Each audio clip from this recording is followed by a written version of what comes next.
It is a fast-acting viral strain that infects the host immediately, and upon getting sick, the infected will become racked with coughs, sweat profusely, and start to get the shivers and chills.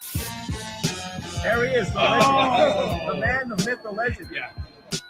You can't literally run a promotion just for the AEW, what do they call them, sickos? Thank you very much, TikTok and AEW. See you tonight. Tony Khan started telling people there's no such thing as long-term booking anymore. It's week to week. The best guys, Tony Khan. We just secured the bag.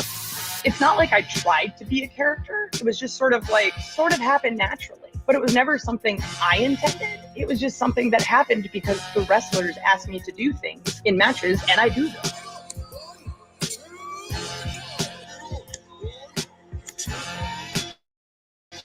If you run a promotion just for the sales, you're going to do 400,000 viewers eventually. Effing melts. You know that SmackDown actually went over and everything? Yeah. You know, What's the point? The point is SmackDown. What are you getting at here? That the DVRs didn't pick it up. Did they not pick it up? Mine didn't. Let's get into everybody's favorite moment, and it is called Dave Meltzer's Dumb Moment of the Week. What would you like to listen to in your ears? I'd like to hear the flute. Well, if you'd like to flaunt your flute, then we can find you a flautist. We have just secured the bag. It doesn't help me. Okay, so complain, but I will complain. Let me out of my misery! And when I heard that, I was like, what? Thank you, fuck you, bye, boom.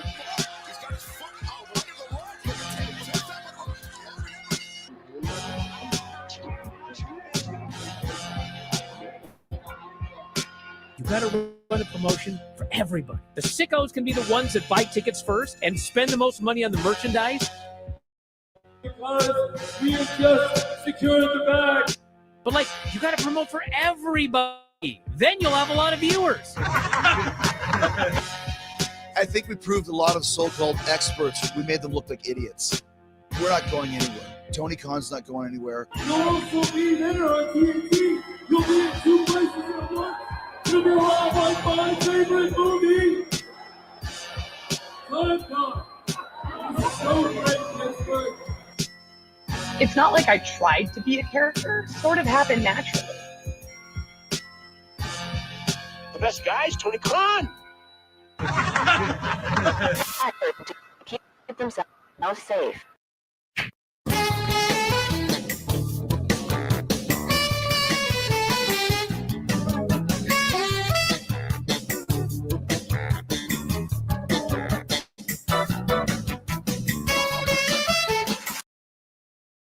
Apparently, Maeda would go all over the world.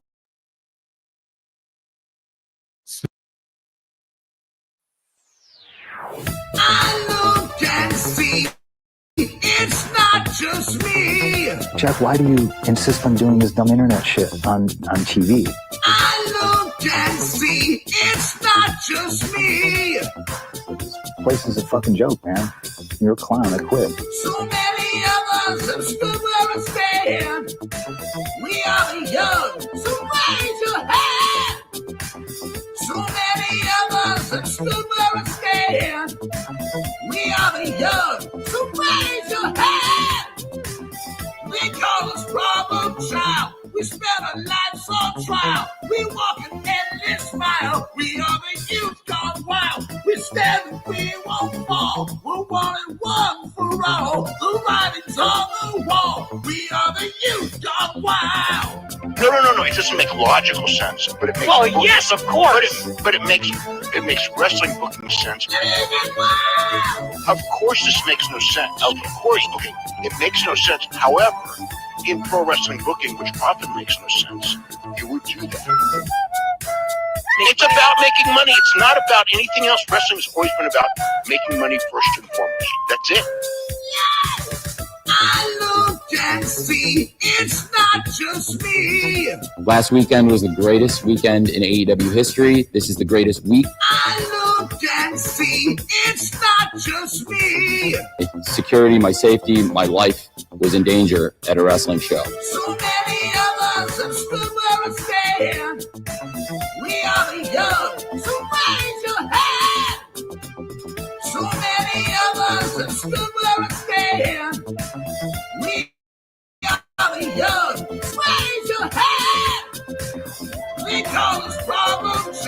We spent our lives on trial. We walk an endless mile. We are the youth on trial. We stand, we won't fall. We're one and one for all. The writing's on the wall. We are the youth on wild. We call us brother child. We spent our lives on trial. We walk an endless mile. We are the youth on trial. We stand, we won't fall. We're one and one for all. The writing's on the wall. We are the youth on wild. Wild. Yeah! If you're familiar with how we do things often here on these Wednesdays, it's a lot like one of my favorite movies, Time Cop. What? Fuck you. Fuck you. Yeah!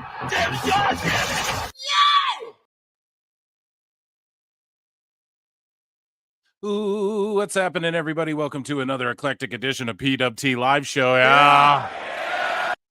I am the quite frank, the quite fanatical, and whatever F word you can think of, Phil Marks, or I guess PH as well, right?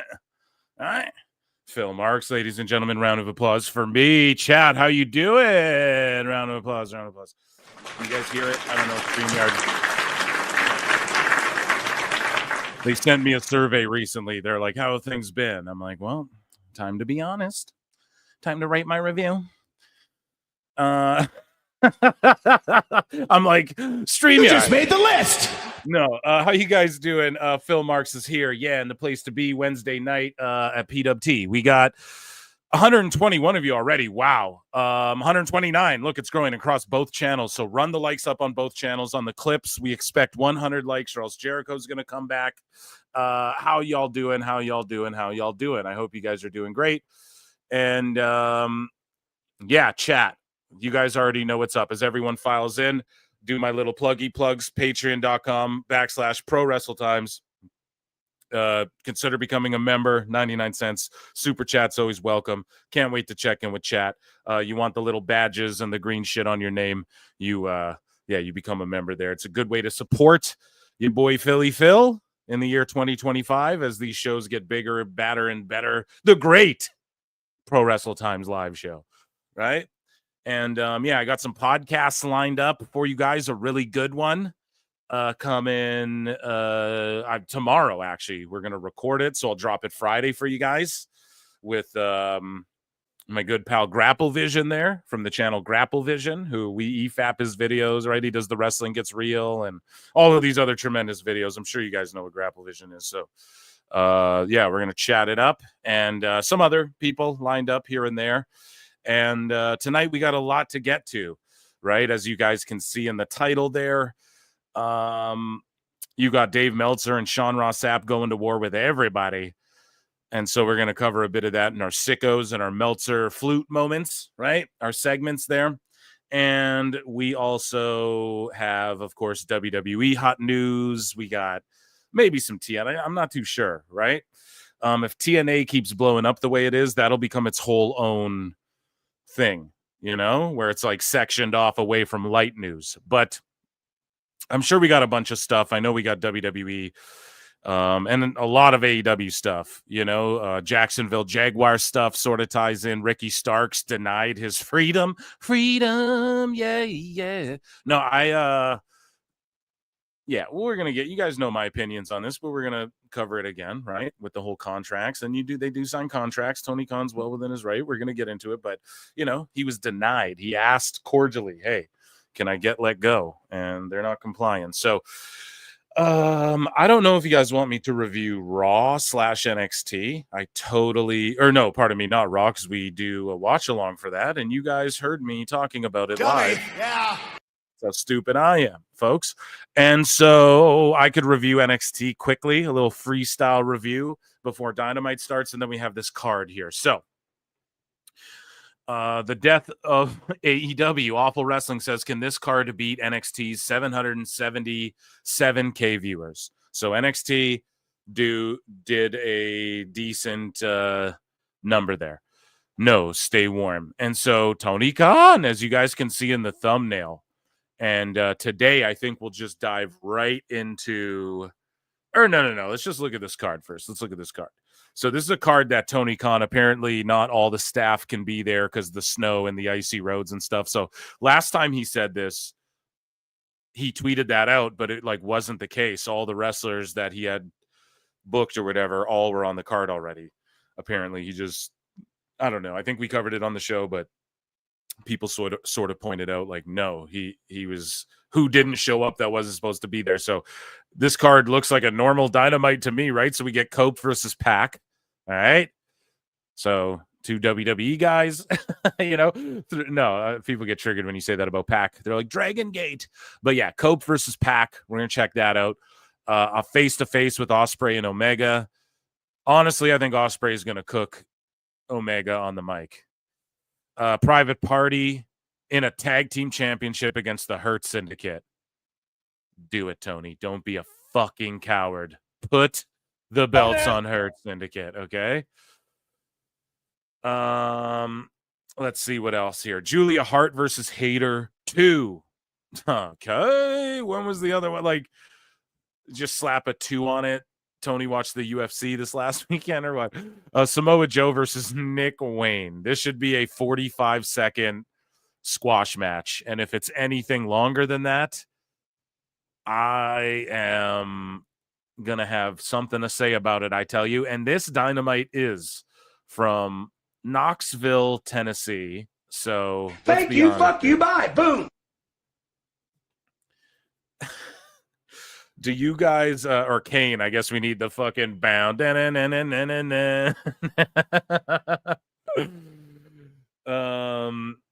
So yeah, that's the card.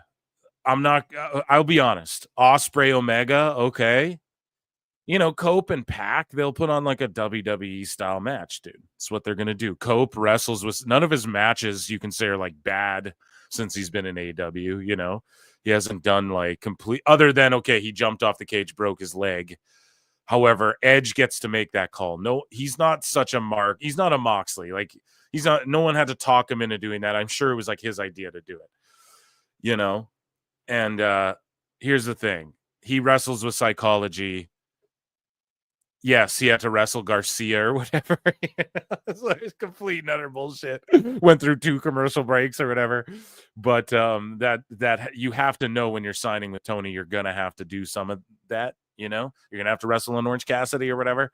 But yeah, him versus Pac will be pretty solid, and then hopefully Hurt Syndicate just ragdoll Private Party. Hopefully Joe just taps out Wayne, and then I just hope there's not like runouts after every single thing. Because if that's the case, you know the end is just going to be a bunch of bullshit.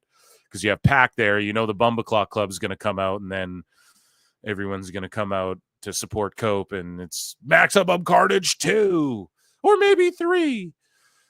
Yeah, so there you go. That's Dynamite. Oh, did I accidentally unbookmark that? I definitely did not mean to do that. So let's just leave that in the bookmarks. Or is it not working? Nothing's working for me today. Okay, here we're going to add this to a folder. Compelling radio. So what we're going to do here now, chat, is we're going to review some NXT. So let me just get the results pulled up. I should have did this prior. Where do we usually go to? Bleacher Report. I guess that's the way. NXT results. Bleacher Report, and if they don't have them, then they're botching. Okay, and we'll just do a freestyle. Yeah, they got them. Okay, bickety boom. So we'll just do like a quick freestyle review of this show. So Corey Graves shows up, and he's like, "I'm right where I need to be. I'm right where I want to be here." And people were saying it looked hostage tapey. I don't think so. I think he needed some time off work, and he was like, "How do we work everyone into a frenzy?" Right? How do we get everyone saying, oh, Graves deserves more and all this shit? Like I pointed out on the show, Graves isn't a mark for himself, dude. Look at Byron Saxton. Graves understands what it means for a Rock to come in and try and insert himself in a fucking WrestleMania. Not that that should happen all the time, but in the rare occasion, or the rare, like, you have to understand how that helps everybody. So Graves being in NXT just helps everybody. Although I do agree, put him on the main roster. You could pair him with either Raw or SmackDown. Just have him there, but they see the value in him being in NXT right now. I'm going to believe that this was a work, and especially because Graves is so smart. The shit he alludes to on commentary, the deleting of the tweet, I just think he's too smart to not know what he was doing and all of that. That's all. So anyways, though, Tony D took on Ridge Holland in a North American Championship match. I mean, two solid guys. This isn't like, this isn't like, I'm not sitting here dying over this match or anything like that. So, yeah, Tony D gets the defense. He's building up. Dion Lennox versus Wes Lee. So Wes Lee gets the win, but at some point he gets slapped in the face by Trick Williams in the back. It's just a straight up like, what did the five fingers say to the face? He gets bitch slapped back to last week, and it's the funniest shit ever. And the handprint was on his face and everything, so that was great. Roxanne Perez had nuclear heat when her and Cora Jade, they came out and they were just getting booed like Dominic style, and it's really amazing.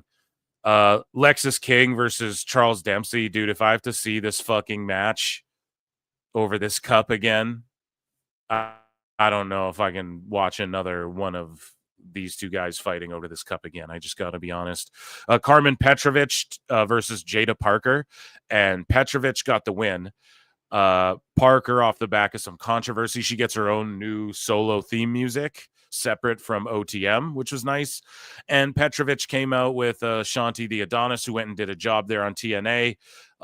Nico Vance and Brooks Jensen versus Stax and Luca Crucifino. And the whole thing is, right, they broke Brooks up with his other tag team, and now he's just in a tag team. And okay, I know I sound very bitter about this NXT.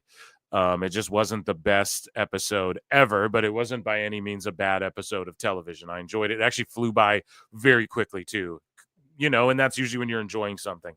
When you're bored, shit's dragging on, you're like trying to stay awake. I watched it after it aired on Netflix. Ba-boom. And so, yeah. I should put that on the soundboard. Oba Femi versus Eddie Thorpe. Now, this was good shit, pal. I like that. Ever since Dijak, whipped Eddie down with the belt, with the strap. He uses the strap. Eddie Thorpe does. And Femi gets the win. But, yeah, Thorpe is just, I don't know. He's a guy I could see on the main roster just doing jobs like mid to lower, not even quite mid, like lower card, but could work his way up. He's serious. He seems real. He doesn't do anything ridiculous.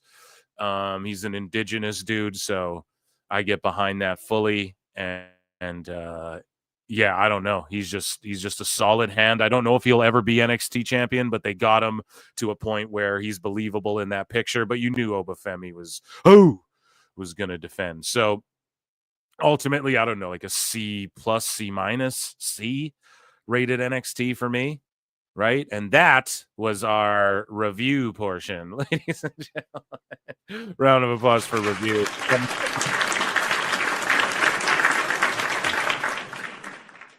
Okay, so 213 in here, 214. It's rising across both channels. Run those likes up to 100 on the Clips channel, please and thank you. And consider becoming a member, like Whitest Rabbit, who's been a member for 2 months. Acknowledge me. Thank you very much, my guy. And then George Capture for $2 says, the top mod of the top pod says, TK just tweeted that the Samoa Joe match is canceled. Oh, shit. That is unfortunate, dude. But I will say this. I think Joe, if I'm not mistaken, I could be wrong. Maybe he lives in Florida now. Not that like we're trying to stalk people's homes and where they live and shit, but doesn't he live in California? I know he's like from there, no? So they're dealing with a lot of shit down there too. So it could be like greater than just snow. But obviously, yes, planes are getting canceled. And yeah, I mean, I'm not too terribly shocked, and it is unfortunate. But Joe's like a big money player. You don't want to risk him. You don't want to piss him off. You don't want to make him have to fly in on some snowy shit if you're Tony. Right? If it was WWE, they would have already had that shit figured out more than likely. So, Either way, not to diminish them, it's nobody's fault. It's nature's fault. It's God's fault. Right? But ultimately, Nick Wayne can wrestle anyone. They can send Serpentico out there and have a goddamn match, right? LK, great take. Where's that? I don't see it. So then, why are you bitter? Do you guys think the Queen of the Castle will be here? I don't know. We'll see. Probably. TK is taking all types of L's tonight. Thorpe dropped a hell of an elbow. Yeah. PWT 316. I love that. Yeah. Main roster's promo heavy. I hope Jericho did. Okay. Anyways, hope Jericho didn't put him through a wall. Well, that's what he did do, and now he's back. So, they just need how to learn how to do a good promo. Yes, absolutely. Okay. So, guys, let's get into light news, and then you guys can pick AEW or WWE news first. You guys can really pick in that aspect. So, the UFC, why is shit getting removed from bookmarks in real time? That is fucked. Actually, I know why, dude. My keyboard has been fucking up hitting buttons on me. Anyways, CM Punk was at the UFC, and I just botched completely. Someone was like, clean it. And I'm like, yeah, dummy, that's what I'm doing. No, not thanks. But I use like that air stuff, and it might not be working. So there you go. It just unbookmarked like a fucking ghost in real time. What? There you go. Blame Canada. Yeah. AEW news first, always. WWE. Yeah, we could start with AEW, start the show off like very exciting, and then we'll sandwich in the Meltzer stuff for in a bit. But yeah, that was fucked. So I wanted to show you Punk did the GTS thing, and I was like, I made the joke, oh, he might not want to do that because people remember him getting choked out and going to sleep the last time he was in the UFC. So I don't know. I was like, that could have been not the wisest thing to do. Get a cheap no, dude. I went to Best Buy and bought a goddamn good one. That's the thing. I shouldn't have to go to fucking Walgreens or anywhere else, Walmart or anything, and get a fucking another one for cheap, dude. That's what I already did, but I bought a good one because the one that I had before was already shitting out. And I don't know if it's because I fucking sometimes I will like slam my hand down when I'm ranting, and sometimes the keyboard gets it. But so does the mouse and the desk, and I bump the mic too, and all that. But yeah, I get passionate here, folks. Anyways, though, speaking of passion, PCO, French Canadians are passionate, okay? And PCO's one of them. And TNA as a company, this is from Fightful Gossips. They say TNA as a company were livid over the situation with PCO at the GCW Hammerstein show this past weekend. TNA claimed that PCO actually had a replica title. That wasn't the real one. Now, PCO himself, I didn't bookmark it, or maybe the fucking Phantom Menace ghost of the bookmarks past fucking unbookmarked it there for me. But PCO was like, no, it was the real belt. So I don't know if TNA is saying this to save face, or if this is all a publicity stunt, or you know what I mean? But they are in possession of the real title, they said. So they could easily just go to like Belts by Dan and get another one made and then just sign an NDA, keep it low key. But he was set to lose it and finish up with the company this Thursday after his contract expired. They were of the belief that he was upset that his deal wasn't renewed. So it expired in January. They just do like a per appearance thing with people until that gets worked out. And then, yeah, they were going to have him drop the title. He was upset they weren't renewing. He's a Scott D'Amore guy. They, of course, are doing their Maple Leaf Pro thing over there, and D'Amore and the TNA Anthem people sort of have beef, although D'Amore stays consummately profesh and isn't going to talk shit, at least not yet.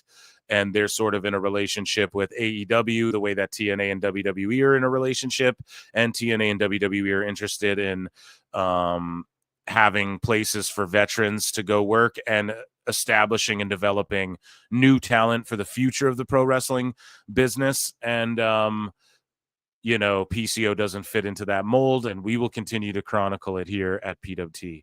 And I think we're doing the best goddamn job. So yeah, shout out PCO. He's disgruntled. I also do love TNA though, so I'm neutral in this one. Fence it and Phil. So Santana Proud, Mike Santana. True story. When I got my release, someone told from AEW, someone told me to quote, say goodbye to wrestling in packed arenas. You what? Listen to what someone told him. Someone told Mike Santana when he got his release from AEW. Someone told him to say goodbye to wrestling in packed arenas. I legit laughed it off and said, watch me. Joke's on you, Pappy. Bow, bung, bung. That's what's up, man. And I'm telling you guys, Santana's him, man. That pay-per-view performance, that I Quit match really just solidified it. He's that dude when he needs to be that dude. And let's check out Miscellaneous here. And hopefully, yeah, we don't get phantom bookmark disappearances. Might fuck up the whole show. So Jim Cornette talks about his... I don't know what the fuck, because I didn't watch this. I want to watch this with you guys, but he's talking about Queen of the Ring. I'm assuming his role in it, or is he breaking down some historical analysis, or is he just, I don't know. I have no idea. He looks so happy. And they got him to leave his house to do this somehow. And look, he's with the dude from Cobra Kai. The cast is phenomenal. Here's him doing a quick promo. I don't know where this is from. Don't strike me, YouTube gods, or whatever company this is from. Shout you guys out when I see the name. I'll holler it. But yeah, the Queen of the Ring. I am currently I added to my list the Queen of Villains, I believe it's called, which is the one about, I hope I don't botch the name, Matt's like Bull Nakano's tag partner. You know what I'm saying? I'm going to fuck the name up, but I'm going to watch that because they have the English dub. So that's on my list here. And so this movie, I don't know. Hopefully it gets like a large theatrical release, but we got to go support wrestling movies and shit. And there's a reason a lot of these companies are doing movies about this stuff and shows about this stuff, is because wrestling's hot again, whether people like to admit that or not. Anyways, let's check out what Jim Cornette has to say about his role in the film and the film overall, I'm assuming. Oh my God. Yeah, see it? Unbookmarked it. Phantom bookmarks. Dun, dun, dun, dun, dun, dun. Make this up as they went along. I'm Jim Cornette, and for over 40 years, I've been involved in professional wrestling. And now, by virtue of typecasting in the movie, I'm going to be playing an NWA commissioner. I get to turn people down for bookings, and I've been doing that all my life. I get to turn people down for bookings. Been doing that all my life. Mildred Burke was the first nationally recognized women's wrestling champion. She literally built an industry where none existed. Of course, obviously, she had a checkered relationship. Yeah, a film about Mildred Burke. Camille's in it. I think Trinity's in it, like Naomi Fatu, I want to say. A bunch of people. We could pull up the cast here. I will here in a second. Relationship. Her husband and manager Billy Wolf, which is the root of the story of this movie, but it's also an inside look at the early days of women's wrestling and the fascinating females that were able to bring this genre to life. When Billy Wolf introduced Mildred Burke to the inner workings of pro wrestling, he realized also that she had to have female opponents that... Yeah, the black helicopter. For real, dude. It's like, what's going on? No, I know exactly what it is. Because remember the other day on the show, I'm like, why is it just making random clips on StreamYard? It's because a couple of buttons are like ghosting and shit. It's so common for Mac. I got to just get I got to switch from Mac, I think. I just used it for so long. It's what it's what I'm accustomed to. But really, it's like, dude, I should just switch to a PC or something. Maybe. I don't know. That's what people like behind the scenes are telling me is the better way. But either way, enough about let's let Jim pull the curtains back on Mildred Burke here. You guys don't care about the PWT stuff. Let's go. She couldn't wrestle men exclusively, especially on real professional wrestling events. Whether it was Mae Young, who, my God, was one of the toughest women that ever walked the face of the earth. Whether it was Gladys Gilliam, the girl with the cauliflower head, no matter where she got... The girl with the cauliflower head? That's a circus attraction. Down, she always landed right on the back of her head. And Elvira Snodgrass, the Kentucky hillbilly. The fact Jim can just say all this shit off the top of his head and just talk about these ladies, he could wake up from a fucking nap and just talk about this wrestling history, right? And people wonder why he speaks so passionately about it and gets so furious when he feels people are taking the piss, you know? They were pioneering, they were inventing something that hadn't existed before because there hadn't been women's wrestling on any kind of mainstream basis. And so they literally had to make this up as they went along. They were the first generation that paved the way for all the ladies that have come since. And it's been now over 80 years. Everyone go see this shit. I want everyone to report back, and then we're going to do a spoiler-filled review. Sound good? Sounds good. Okay, so shout out Jimbo for that. So Samantha Irvin's new song, we're not going to listen to it. I don't even know why I kept that in here, because you just get stricken when you play goddamn music. Here we go. Vince Russo. So this is from Kayfabe News, and this isn't real. This is Kayfabe News. It's a joke, but this popped me so hard. Trump appoints Vince Russo as chief of border wall to ensure nobody gets over. Yo, that's a monster pop, dude. Come on. When I fucking first read that, I died. No, this has to leave the bookmarks. Added to bookmarks? No, dude, we're being fucking... The black helicopters, the bots, they've taken over. I can't do a good Alex Jones right now. Here we go. So basically, this is me. Oh, look, I make my own bookmarks here. So basically, Japan is forming its own NWA. This is pretty badass. So let's take a read here. Japanese pro wrestling has taken a huge step forward. On January 20th, New Japan Pro Wrestling led a groundbreaking press conference to announce the formation of the United Japan Pro Wrestling, UJPW, a historic alliance between the country's biggest promotions. Chaired by Senshiro Takagi, UJPW includes New Japan, All Japan, Noah, Stardom, Dragon Gate, DDT Pro, and several other major companies. But this isn't about money. Takagi made it clear that UJPW is a non-profit focused on unifying the industry. So like talent exchanges, the world champ goes around to each territory, keeps everyone hot, is a nonprofit focused on unifying the industry, strengthening the sport, and improving conditions for wrestlers. The mission is to support the people of Japan through professional wrestling, Takagi explained, adding that the COVID-19 pandemic highlighted the need for a central governing body in times of crisis.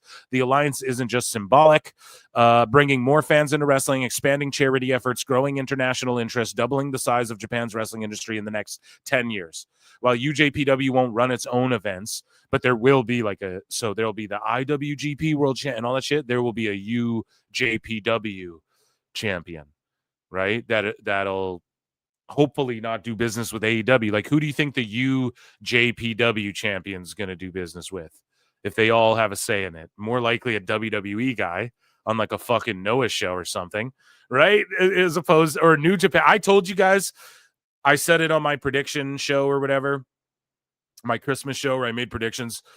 New Japan at some point in 2025 is going to say, look, we do work with AEW, but not just AEW.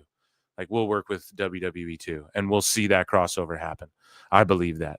Anywho, could this alliance reshape the future of Japanese wrestling, or will the rivalries between promotions make it too difficult to maintain? Find out next time on The Super Friends. I love it. Let's go. Japanese wrestling, here to stay. Here to make a big comeback, right? Just like TNA. So Kurt Angle said being called Perk Angle hurts his feelings. So let's listen to what he has to say. This was CVV, Giga Chad Van Vliet. Now, I tweeted this out, and I wasn't trying to virtue signal or anything. I was just giving my perspective, right?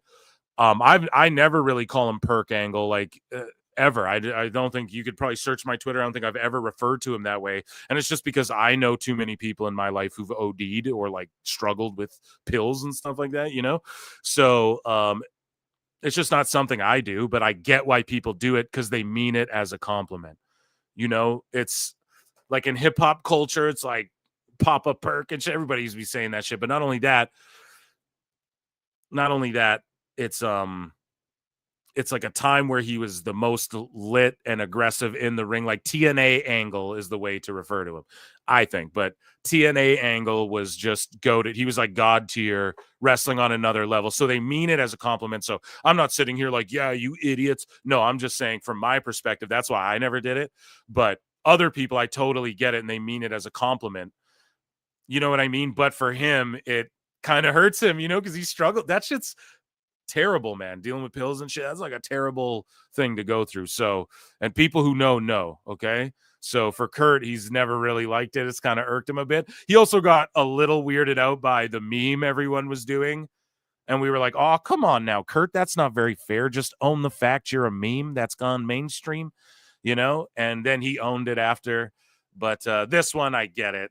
You know, I get how this could hit a little deeper. Let's see what he has to say to Giga Chad Van Vliet here. You show that you got your shit together. Yeah. People start to forget it. Yeah. You know, the only time they remember is when they say, "Hey, remember Perk Angle?" So, you know, that's one of the things that, you know, I still have to deal with, but I understand that, you know, for the fans, it's more of a term of endearment. You know, how great was Perk Angle? He was awesome. Yeah. You know, so I know they're not saying it to try to hurt my feelings. Even though But does it hurt your feelings? Yeah. But I know they because he's, you know, not that he wants to like bury it, but just to be referred to as that. He's a goddamn gold medalist. You know, like, for that to be, you know, I get it. It's a joke. It's a meme. But yeah, I totally see it from his perspective. But even he understands it. Don't mean it. Yeah. And for that, like, no one means it as offensively, and maybe some people do, but yeah, he was just on another level. You guys know that. Everyone knows it. But I mean, he fucking, because of his neck, and then he had to take the pills, and then look at his arms right now, right? Like, and he said it. Well, we have more Kurt Angle news later, you know, but he said it like, I can't wrestle. I would do anything, not do anything, but I would love to fucking wrestle Cena. Like, I would do in a heartbeat, but I just can't do it. We'll talk about that in a bit, because he actually had a chance to wrestle Cena, but he was dead set on when his retirement would be. So everybody gives Baron Corbin shit, but Angle sort of alleviates a bit of that shit. We'll talk about that later. I'm okay with, you know, if they say it, I don't want them to say it to my face, but you know, it is what it is. Does it hurt your feelings because it reminds you of a time you don't want to remember? It's a time where I was in a dark situation in my life, and that is the part I don't want to remember. All the trouble I got into, you know, the divorce I had, and you know, and just a lot of things that were going on in my life that I don't want to remember anymore. Yeah. Fucking one of the goats. You show that you got your shit together. Yeah. People start one of the goats, man. Okay. Speaking of one of the goats and John Cena, here's an iconic rap battle that popped up between John Cena and a fan. Now, some of the language in here, guys, you know what I mean? People would say words back in the day that you can't really say these days because it's insensitive, and people grew up and were like, yeah, maybe we shouldn't say this stuff. So, hey, this isn't PWT's opinion. This is a young, spry, I think platinum selling rapper. No, John Cena went platinum. Isn't he like a Grammy winner or something too? Maybe that part I made up, but he's definitely went platinum with that My Time Is Now album. Here's him just freestyling with a dude, with a fan. And I think he says Jim Ross is there with him at some point, or maybe it's a guy dressed like Jim Ross. I don't know. Let's listen to John Cena battle this fool. What the fuck is word life? It's some shit to make you sick. Put a finger up your ass and stick one of your... He said he'd stick the finger in his dick, chat. Come at me, I'm raw. Yo, you want to battle me? I fucking shatter your jaw. Make him back for some more. He's dropping F-bombs like nothing. And it's Shook Ones. It's the beat Shook Ones, right? So, like, I'm definitely getting yellow flagged for playing this goddamn song. I don't think we can go through this whole thing, but yeah.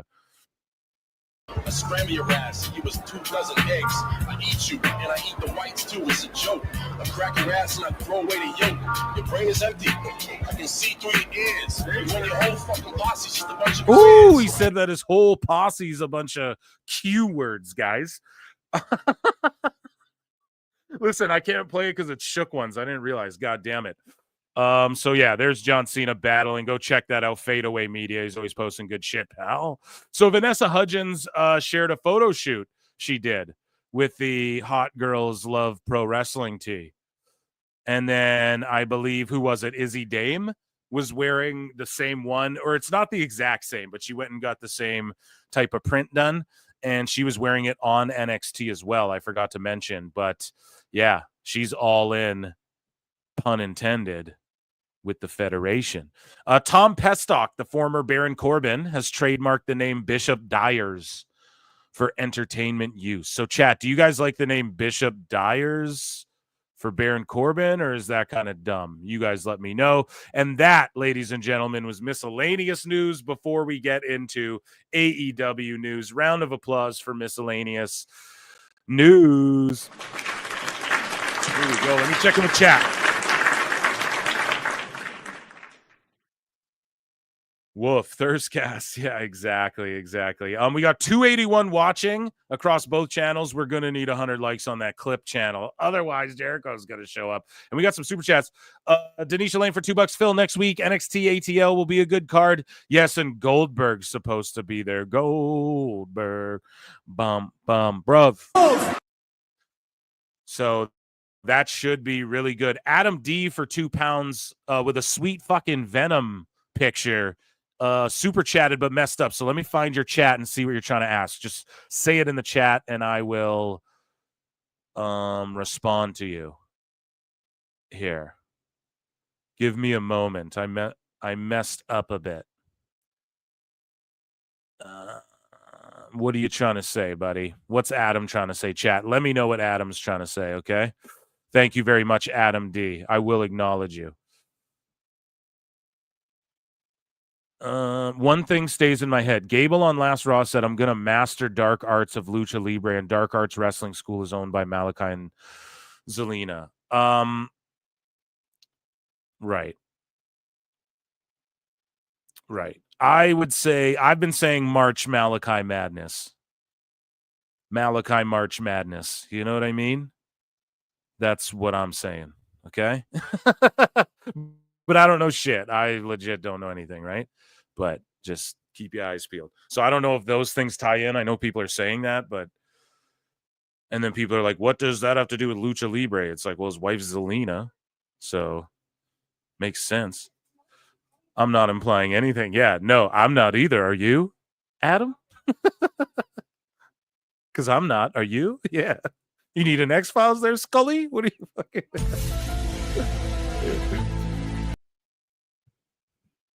But yeah, so moving along, we need to get into some news here, some AEW news for you, chat, because I know that's what you guys want. So I can't play the Friends theme again, goddamn. But we do have everyone in the chat ready. 1, 2, 3. We all have to do it together, okay? So it's like this: 1, 2, each. Ichi, D, San. Oh, okay. One more time. Me. Everybody this time. Great. We did it, everybody. Okay. We got a bit to get to. I hope none of these that I'm saving get phantom removed. That would be fucking disappointing, right? So, speaking of jokes that I'm not a big proprietor of, I laugh. We all laugh at the Tony Khan's a cokehead thing, blah, blah, blah, blah, blah. But I've always said on this show, listen, adults saying adults are cokeheads, there are serious implications to that. You know what I mean? And I always said, I maintain, like, yes, I do see the humor in it, absolutely. But I don't think he's like a coke dude. I've always said that I think he's like an Adderall guy. He probably takes a few Addies, drinks a Starbucks, double shot of espresso, soda, lots of soda water to stay hydrated throughout. But to keep you chipper, it's like water, but like pop. It's like water, but soda all at once. Yeah, so Joey Janela sort of confirms this now.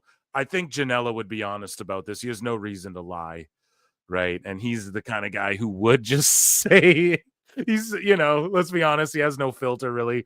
But Joey Janela says, I partied and hung around Tony a lot in the early days of AEW, and he never did cocaine once or did anything to indicate he was doing cocaine. I know how cocaine works, and he wasn't working like that. LOL. Also, yes, this quote came from a vanity search. Ha ha ha. And then this guy says, I'm a cocaine addict and AEW fan, so not judging him, but he definitely has cocaine moments.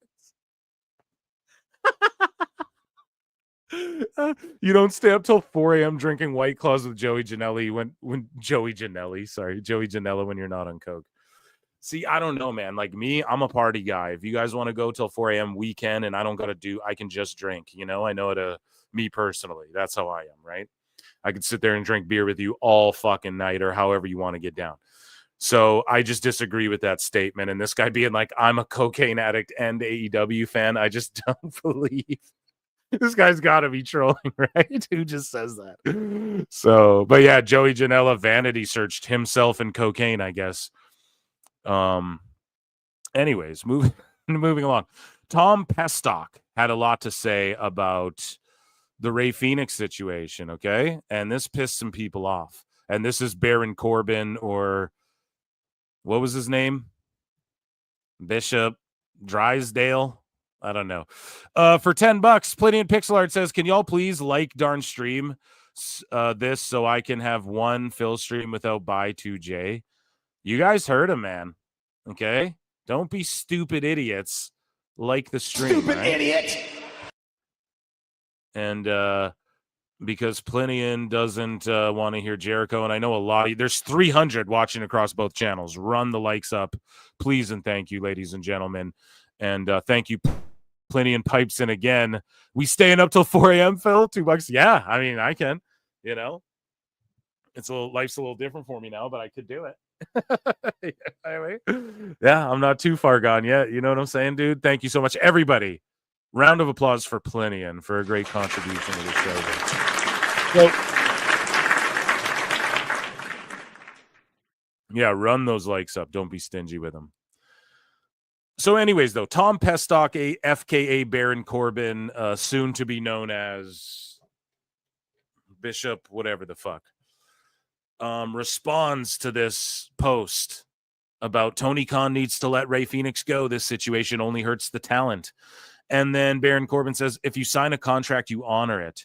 Would it have been okay if Tony didn't pay him while he was hurt or out of action? The answer is no, because Tony signed the contract as well. You can't switch teams after getting what you want and signing the contract. Fully agree, honestly. But unexpected goes, he did honor his contract. Also, part of his contract was working, and Tony isn't holding up his end of the deal. False. Having a contract doesn't mean you are guaranteed TV time or matches. It simply means you can't work for another company. Exactly. All these contracts do. Now, I work as an independent contract. I haven't been lately, but took some time off. But fucking, that's what I do, right?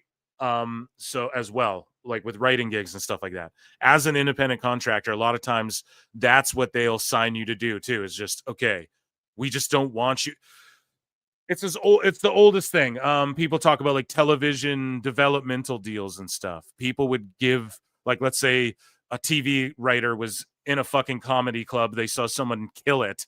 Sometimes people would just write checks so that that guy wouldn't go work anywhere else in the meantime, even if they had nothing for them, you know? So I do agree with that. But where it gets shitty is that Penta and Ray's time were both up, and then Tony wasn't calling them or anything, realized it, and then fucking froze his contract for the injury time.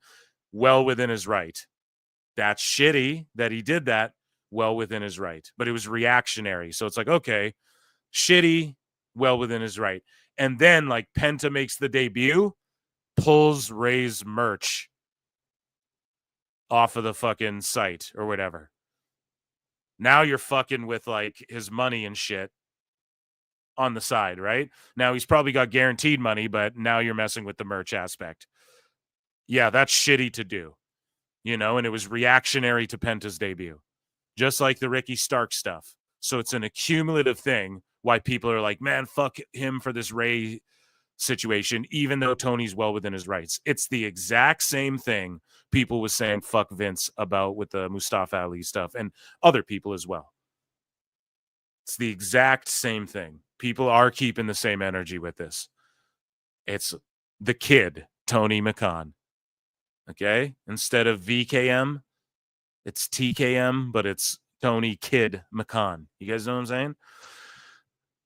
So, yeah, although Corbin is right, and he's agreeing with everybody. This guy's like, totally get this. What annoys me is that they're keeping him around to absolutely do nothing. Tom's like, correct. He is not prohibited from running other shows. Yeah. Then Tony needs to use him and put him on TV. And then Tom's like, I agree. If he wants to wrestle, then rock and roll. And yeah, he's not being irrational here, but people did get mad at him. Like some sickos were like, what the fuck? Sickos didn't really have much to say about this, but Edge fucking buries Dave Meltzer stars. And this is in AEW news. I think it's also again in Dave Meltzer news. I had to put it in both. It's so nice. We gonna play it twice. But yeah, Edge on star ratings in pro wrestling and what the wrestlers in AEW do. He says it, that they break their backs trying to fucking get these star ratings that don't even exist. I promise you no one in WWE's doing that. You have that rapport in there and it becomes fun. And it should be fun. That's the thing that I feel like with the advent of social media and like star ratings for wrestling, what does it even mean? You know, and the pressure that I see talent put on themselves to try and attain this thing that doesn't even exist. Just go and have fun. That's what it's supposed to be. That's why you got into wrestling, is to have fun.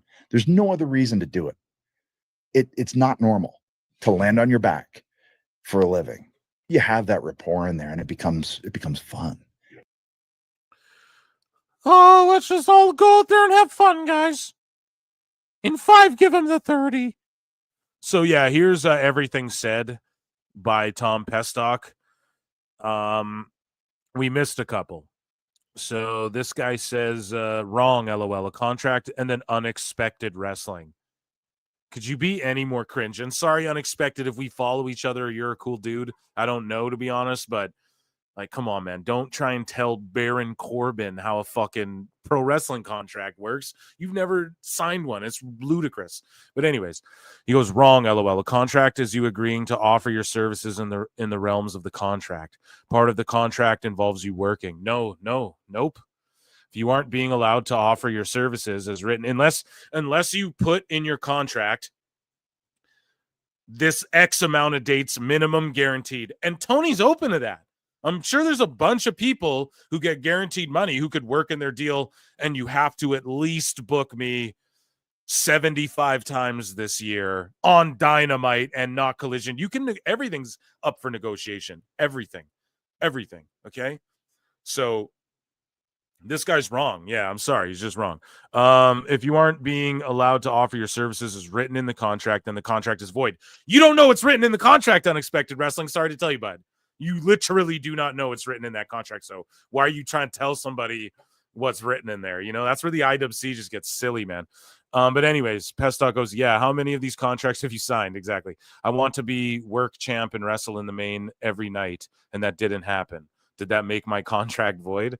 Exactly. Want and need and get are all different things, buddy. But I do feel for Ray. You guys know nobody bats for him and fucking Penta more than I do. But yeah, it is well within the rights. Now, pulling Penta's stuff off the shop, that could be a whole other question. I don't know if there's legal implications to that aspect, or I don't know if, right? Because now you're like fucking with the dude, clearly. And I think you could prove it's a reactionary thing if it were to get legal. I don't know if it's even could get to that degree, right? I'm just throwing out there. That's another situation, like pulling his merch off. I think that's fucking, like actually fucking with an employee to where you have a case there, but just freezing it for the time he was allowed to freeze it. You know, Ray fucked up by just not, because there was no communication. So he thought, okay, they're going to let it run out and Tony's not even going to realize because he hasn't texted me. And we're just going to show up in WWE. And then when Tony got wind of that, then he froze it for the injury time. Well within his right. What Ray should have did was phone and be like, hey, dude, my contract. Hey, I was wondering if I could take up dates until my contract. And then you just like swerve them. You'd be like, there's really big shit going on in MLW. I was wondering if like maybe I could get off by this date, or like you just work it. And then that's how he should have did it. He should have contacted them to make it clear, like, please don't freeze my time, like work that out ahead. But he tried to just not stir up shit. He thought he had good rapport and a good relationship, as the dirt sheet said, right? Ray Phoenix, he wrestled in the pandemic era. He was, you know, Tony loved him for that and everything. He was loyal. Okay, so he just thought the same would be reciprocated, and they would have not freeze the time on his contract, and instead they did that. And that's really shitty, well within his right. But, you know, people are fair to criticize TK. However, Baron Corbin, as the French would say, is right. Tomohiro Ishii injured during AEW Collision match. And I just don't know why he's on Collision. I don't get Tony's fascination with him. A report, AEW considering moving Double or Nothing away from Las Vegas. Hey, guys, we have to move our Las Vegas-themed pay-per-view. That's like our big fucking annual pay-per-view because people in Las Vegas won't come see it. It's so shitty, man. Exactly, no pop. And, yeah, if they could take it, someone joked like Atlantic City. And I was like, yeah, I'm sure all the Asian grandmothers playing fucking penny slots are gonna clamor to see fucking AEW. So I don't know, man. Hopefully they find a spot for it. Daniel Garcia deleted his deactivated Twitter. All right, so I don't know. AEW Mole says Global Fight League ? Well, no, actually, sorry. He posted something about MMA. And so I asked him, I said Global Fight League, and then he liked it.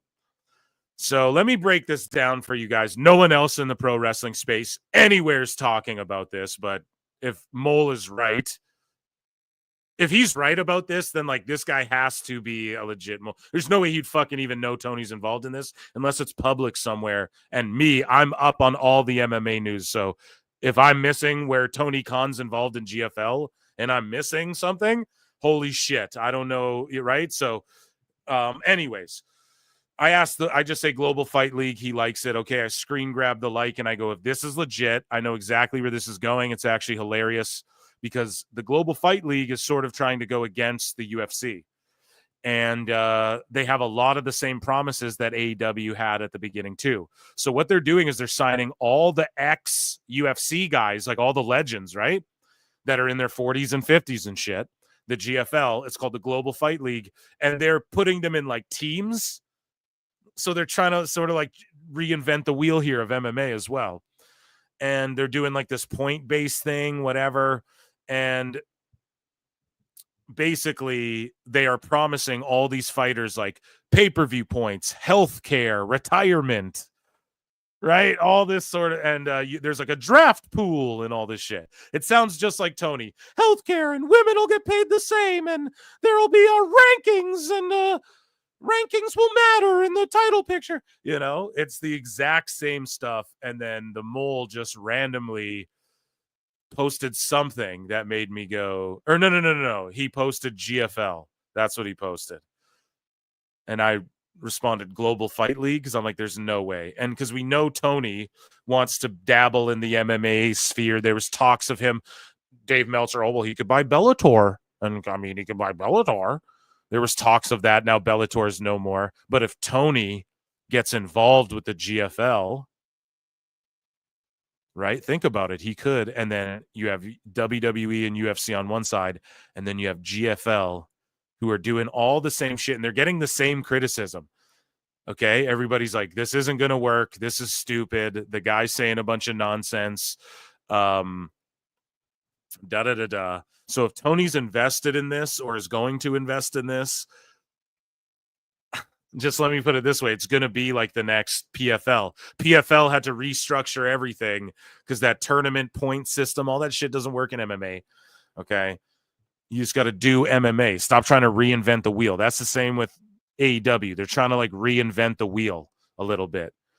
Fit a fucking square peg in a round hole. And it's like, look, we're not saying copy WWE exactly. We're just saying there's things that work that you could just do and it will work. You know, just look at those things and stop getting so uptight. So if he's invested in the Global Fight League and he starts, and then his wrestlers can be at the Global Fight League fights and we can cross brand, and because Global Fight League is looking for a television thing too, and they're talking to all the street. Maybe they land on Max. That's something that's floating out there. Maybe WBD.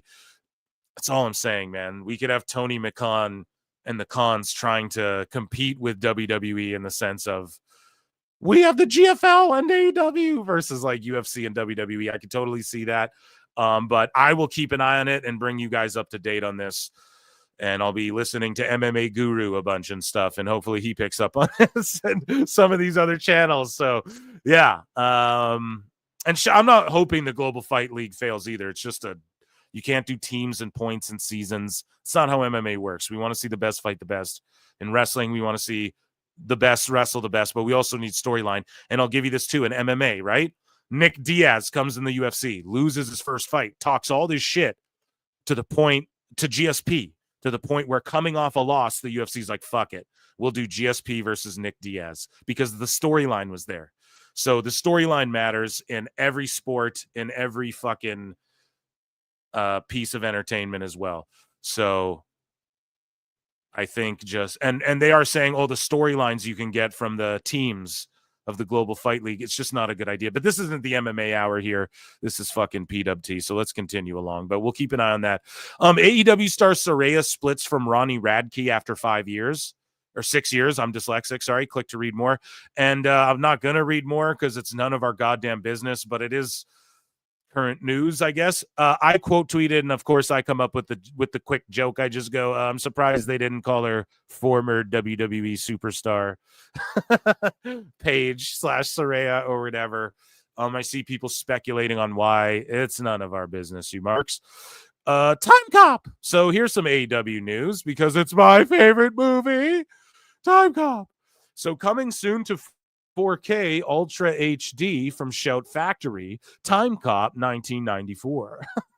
When mankind perfects time travel, the government establishes the Time Enforcement Commission to thwart criminal attempts to alter the timeline. Police Officer Walker, Jean-Claude Van Damme, is recruited by TEC Commander Matuzak, Bruce McGill, but soon finds his investigation of Senator Aaron McComb, Ron Silver, being thwarted by elements within the government when Walker's wife, Melissa, Mia Sarah, is attacked. He must travel across time to rescue her and save the future. More info to be announced. Bro, we all know what the movie's about. What more info could there fucking be? Time Cop, murder is forever. Until now. Goddamn, wrestling is forever. Until now. AEW, wrestling's forever. Until this year. Until next year. When we bring it back to 2021. Just like Time Cop. Plenty in Pixelar for $10 says, your Ishii startled me and I almost spilled my ranch. God damn it. Well, I'm sorry, but listen, dude. Ranch or blue cheese, chat? It's great. Your blue cheese. Let's get in a fight about that. Right? We got in a fight about ketchup on glizzies. Are we going to do ranch and blue cheese next? Dude, I actually enjoy Time Cop as well. Someone's like, oh, come on now, Phil. It's not very fair. I actually like Time Cop. The girl from Ferris Bueller is in Time Cop. Bueller. GFL sounds like IFL. Yes, I do remember it, and that's exactly what everyone's comparing it to. And there was some intrigue there, but where's the IFL? You know, I used to train with Don Fry, and he led a team called the Tucson Scorpions. Yep, remember all that. Blue cheese, yeah. You are wrong, and that's okay. No, mustard only on hot dogs. And then blue cheese with wings. I'm sorry. That's how it's supposed to be. Ranch is like fucking stupid idiot. No, I'm joking. I dip carrots in it and shit. But yeah, that's definitely the rules of thumb. Okay, so let's move along. Or actually here, we're just taking a quick little Tony Khan face break. So let's just take a look at his face there as I get Dynamite on the screen. And then we'll continue along with the hot news. Okay, chat? Because it should be on in just a minute or two. I went and saw Sonic 3. That was really good. I really love those movies, you know?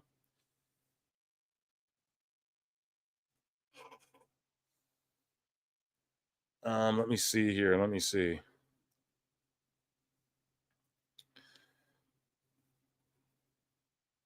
Okay, let me see here. Yeah, we got Edge. Okay. And Pac in the main event. This show's about to start. And I'm just pulling it up over here on the big screen. Okay. Plenty in pixel art for $2 says, all right, Phil, 2K25 Throwdown Ranch versus Blah.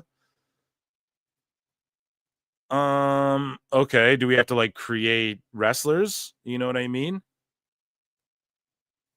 What do they call them? Create a wrestler? Yeah.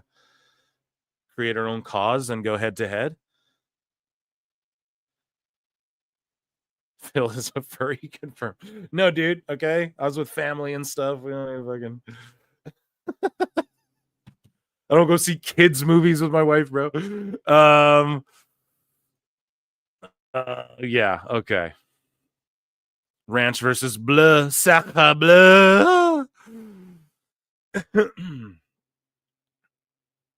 Okay, here we go. All right, so let's get into it here. Ricky Starks has reportedly asked for his release from AEW, but Tony Khan won't give it to him. At the end of the day, so this is Elboo, by the way, right? So I could just call Tony Khan and get a job. I could just call him on the phone and get a job. WWE suck. Let me just do some coke for fucking Ricky Starks. So Elboo says, at the end of the day, things happen to where he's on the outs with AEW right now. It is what it is. There's a lot of things. Most of it will never be reported. But ultimately, there's a falling out there, and it is what it is. He's asked for a release. Tony won't give it to him, and he's just going to wait the rest of his deal. He's going to stay relevant by working indie dates, and good for him. I'm happy for him. That's just going to be the situation in the meantime. What a bunch of cucks, dude. I'm so sorry. How many cucks do you get away with on? I just said 2. Everyone get your super chats. The best guys, okay? Tony Khan. And I'm not talking Ricky. I'm talking like these fucking dudes who just sit there and like, that's just how it's got to be in the meantime. But meanwhile, if this was Ricky and WWE, they'd be like, see the fucking Fed, man. The Fed just fucking fed, man. Fed. So annoying. But yeah, so Chris Featherstone, who's a real one, okay? This guy, and he's getting into it with Sapp and shit. Sapp's getting mad at this guy now because he's got fucking scoops. Right, Jesus Christ. Anyways, though, Chris Prolific says, Ricky Starks has asked for his release from AEW. I've been informed. The reason is due to frustrations with the current creative process and not being used since a tag team loss with Big Bill against Top Flight 10 months ago. Oh, shit, was 10 months ago? Holy fuck. On the March 30th, 2024 episode of Collision. I've also been informed that Starks has never turned down any creative ideas throughout his entire 10-month television absence, and he is simply just not being utilized. Starks is currently still with the company, and his release at this time is not being granted. And guys, you have to go because it got cut out of the 10 minutes of Tony Khan on YouTube, right? On YouTube, there's like the 6-minute version because there's only one clip that ever they made me remove. And it's where Tony's showing his chart, the way he books shit on the chart. He's showing it to Sammy Guevara, and there's 400 soda water bottles sitting on a desk behind him. I'm not joking. You have to sign up for my Patreon if you want to see the rest. And there's commentary. There's a commentary version as well with me on it or whatever. I think Marv, the movie monster, might be on it too. But either way, and then there's another part where Sammy Guevara's like backstage with his mom, and it's like, bring your mom to work day or some shit. And I'm not joking. And she's like talking to Tony Khan. Oh, you should get a Sammy's mom's t-shirt and stuff like that. I'm not kidding. And Tony's like, oh yeah, it could be great. And then there's a part where Tony's like talking to Ricky, and you can see the way Ricky like he just looks at him, smiles, and is like, oh yeah, awesome kind of thing. You can just tell. So I'm not surprised that eventually there was a blow over or they just didn't get along in the long run. I'm not shocked by that whatsoever, personally, just from seeing that interaction. But yeah, shout out Ricky Starks, and I just can't wait till he gets to WWE. And although I don't know his age, let's look up Ricky Starks' age. 34. So does he go through the NXT system? He could still make that work, although he could just go straight to the main roster, let's be honest. But he would fit right into that NXT dynamic. So Tony Khan says tonight, Wednesday night Dynamite, with winter weather, most of our team is here, but some are still battling icy roads and canceled flights. Like pandemic era, I'll make changes if necessary to ensure you see a great show tonight. And that's what we're seeing right now. Pitches made for Tony Chimmel to appear on AEW TV.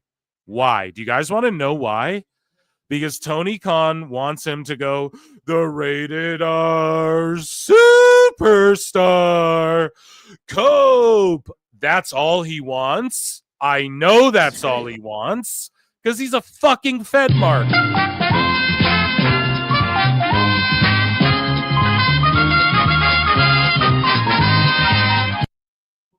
Okay, dude.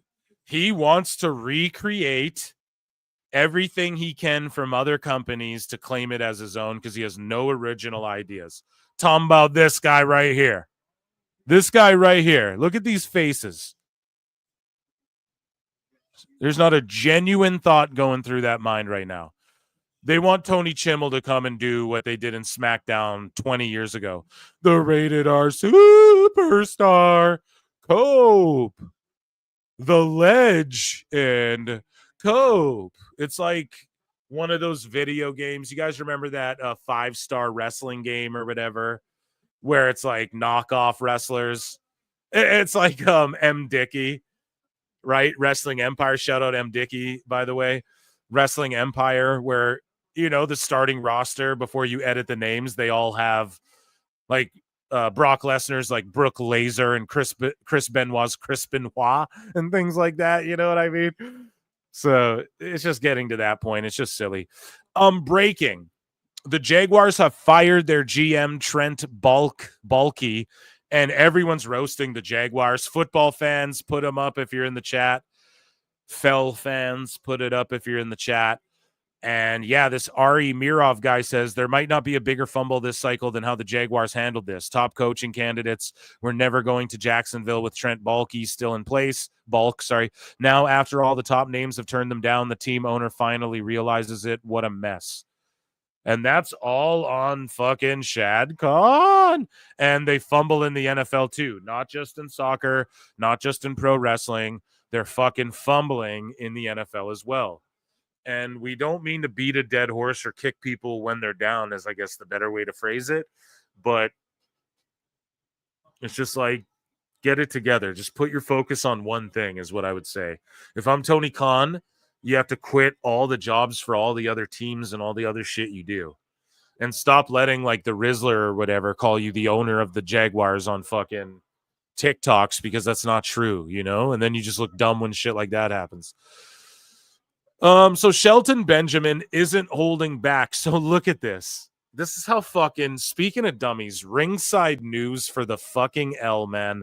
We have to give them a dummy, a stupid idiot for this. Because Ringside News, like, this is, it's just the lowest of the low.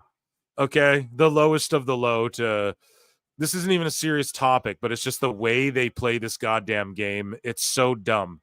And it just shows you the credibility of all dirt sheets is fucking nil. So they go, Shelton Benjamin isn't holding back on WWE's decision to scrap the Hurt Business. The first words out of Benjamin's mouth in this quote, not WWE, Vince. So they go, Shelton Benjamin isn't holding back on WWE's decision to scrap the Hurt Business. And you're called Ringside News. Not Ringside Stuff, Ringside fucking News. And you say that Benjamin isn't holding back on WWE's decision to scrap the Hurt Business. The first part of his quote is not WWE, Vince. And then you fucking run with this shit at the top. This is why I roast you guys every Monday, Wednesday, Saturday. All right. So anyways, for whatever reason, he decided the money. So Vince McMahon decided the money was with Bobby and MVP as his manager. And he was just done with the Hurt Business. We never got a straight answer as to why. Because Vince doesn't like factions, pal. No, they're died in the Attitude Era. And even then, I didn't want to do them. I would just put Snuka with Mr. T and Hogan because fuck it. Because I could. Yeah. MVP as his manager, and he was just done with the Hurt Business. We never got a straight answer as to why. Benjamin confronted McMahon hoping for clarity, but was met with a frustrating response. We've gone as far as we can with the Hurt Business, pal, unless it's hurting the feelings of young paralegals in the back of my plane. And I got one of those beds that spin like an Austin Powers.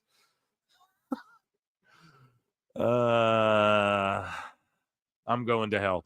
I felt betrayed, Benjamin admitted. When others stayed home, I showed up every week, put in the work. Yeah, during the pandemic era. And we were carrying WWE during the pandemic. With the trio reunited in AEW, they're proving that WWE never let them fully showcase. Never let them fully showcase what, though? They're doing the exact same fucking thing and fighting Private Party for tag titles tonight. And, folks, let's get a big Ichi ni Sanda. And a round of applause for AEW.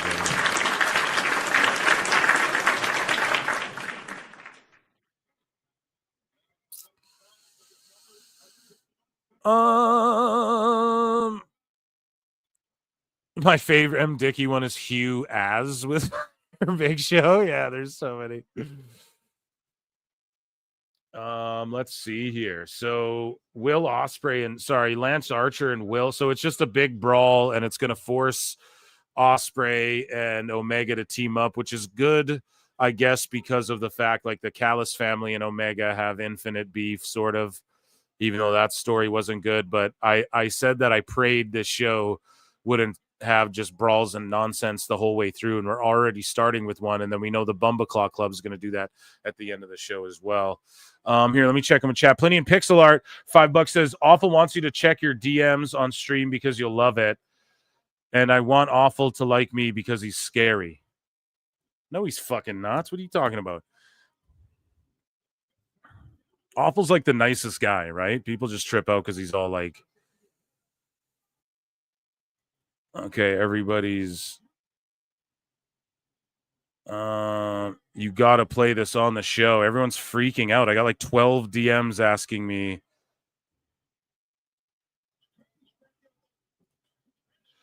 Okay, so let's see this. Here's some breaking AEW news, guys. I have no idea what the fuck this is whatsoever. Here, I'm just doing shit off screen. Sorry, guys. Breaking news here. And let's see, what are you guys looking at? Yeah, I was like, shit, I just opened my DMs to everyone again. Okay, so let's see. Hopefully it's in here. Awful. Hopefully it is in here, my guy. Now that let me back out and then we'll go back in. I saved it to the correct folder. Here we go. So Awful Wrestling, let's give him a breaking news, I suppose. And thank you for this, guys.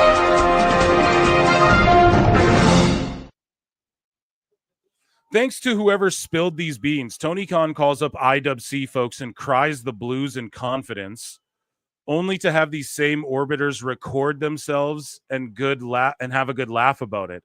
Just shows there's no ethics in the IWCNN, and Tony is soy, and his confidants are Mark Stooges. Hold on. Whoa, chat. Whoa. No, I'm not that crazy, but holy shit. What's about to happen here? Are you guys ready for this?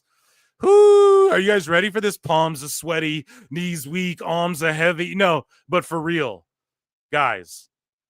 Fucking the best. So Dirt Sheet Stooges are recording what Tony Khan's messaging. The best guys, Tony Khan. Having a fucking laugh about it, dude.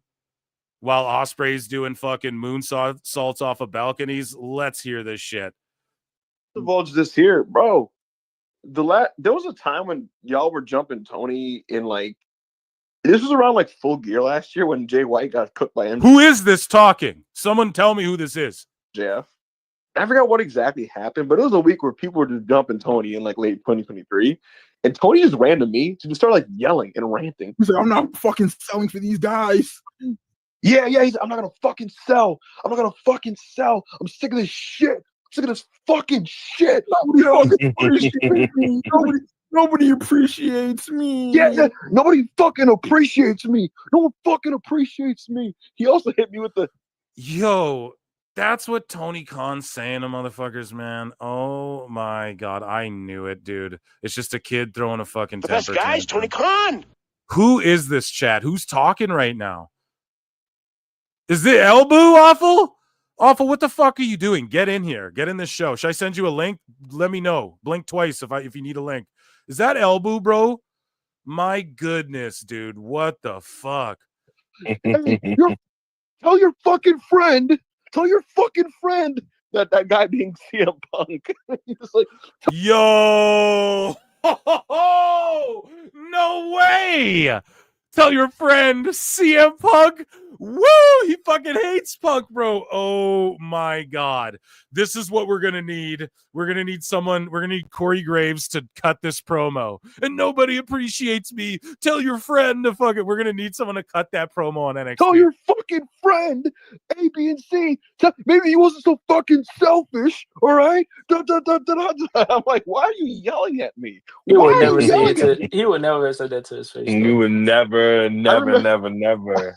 I remember hitting him with the, bro, debut Mercedes, and he was like, "No, she's fucking hurt.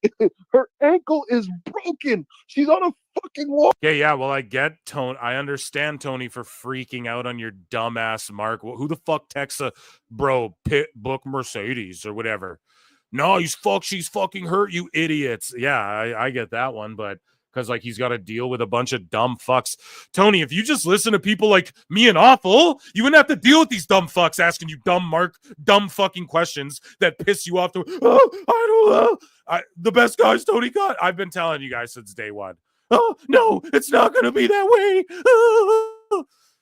Behind the scenes, it's like, oh God, I'm not gonna put up with the shitballed assholes.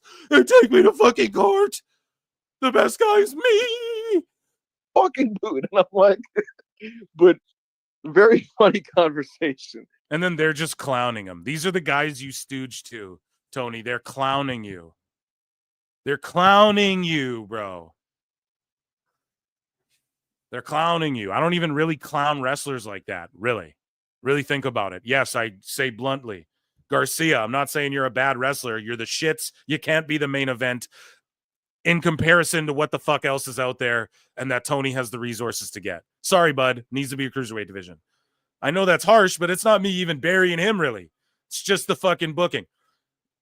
Like, these are the people, bro, who are just laughing at you behind your back to each other publicly. I don't know if this is a leak. I don't know if this is on someone's show, right?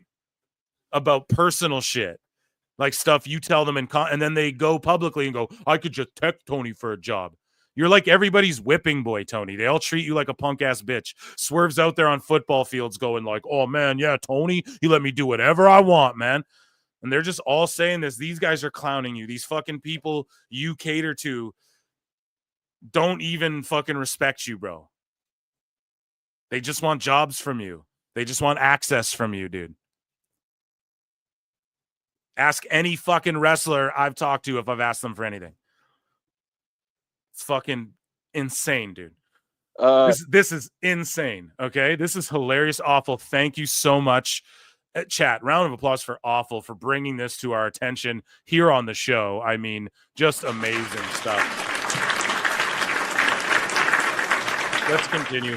There's 10 more seconds of these fucking buffoons babbling. But yeah, very. So I think all that to say, he. And then they're just laughing it off. Wow. So he's like had a group meeting. Everyone, soldiers, attend hut. I will not take it anymore. Okay. Jesus. I don't know how much longer my dad can keep. I mean, I can keep funding this, especially if you guys are going to talk shit. They're all just like, yeah, Tony, you like that little bitch? Pay us.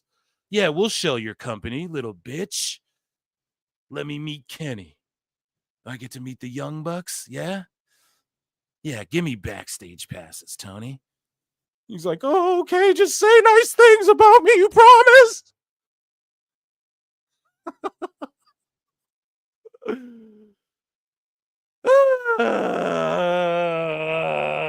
Tony, call me, bro. If I want to help you, I really, really do. I really, really do. For The real. best guys, Tony Khan. Awful Wrestling for $2 says, now you know why they cried on that Spaces. Yeah. Which one? Sorry, there's been so many lately everybody's freaking out and crying about, but just in general, they're crying. No, I get it. Awful. Thank you so much. That's incredible. And I thought we were about to hear Tony's voice actually talking to them for a second, but this is just as good, right? And let's say they made that up.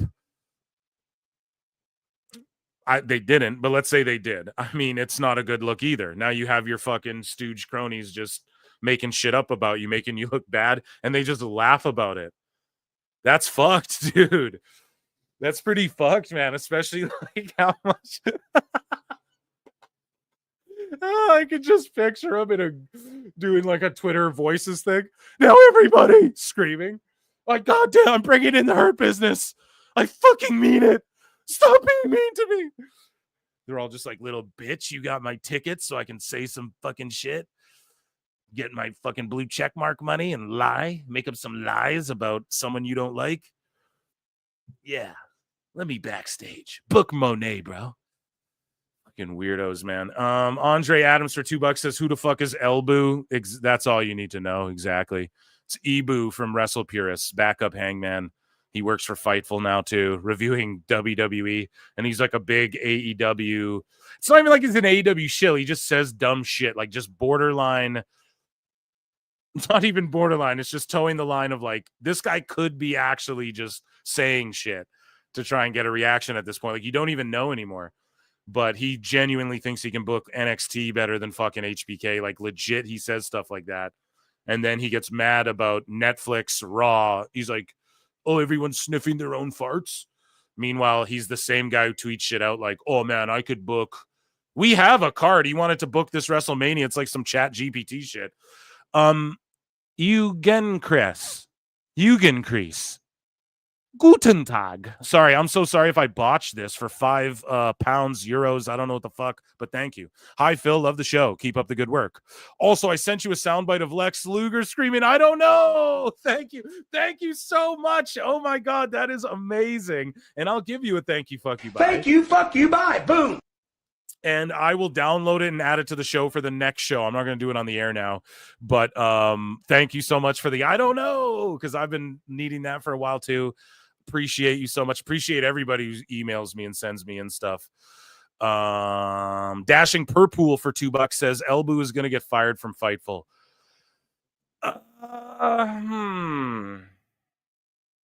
No, I think because people like me rage about him and stuff like that. I think that someone like SRS will like that. Like, SRS is engaging in the, like, they took a huge dip at the end of 2024.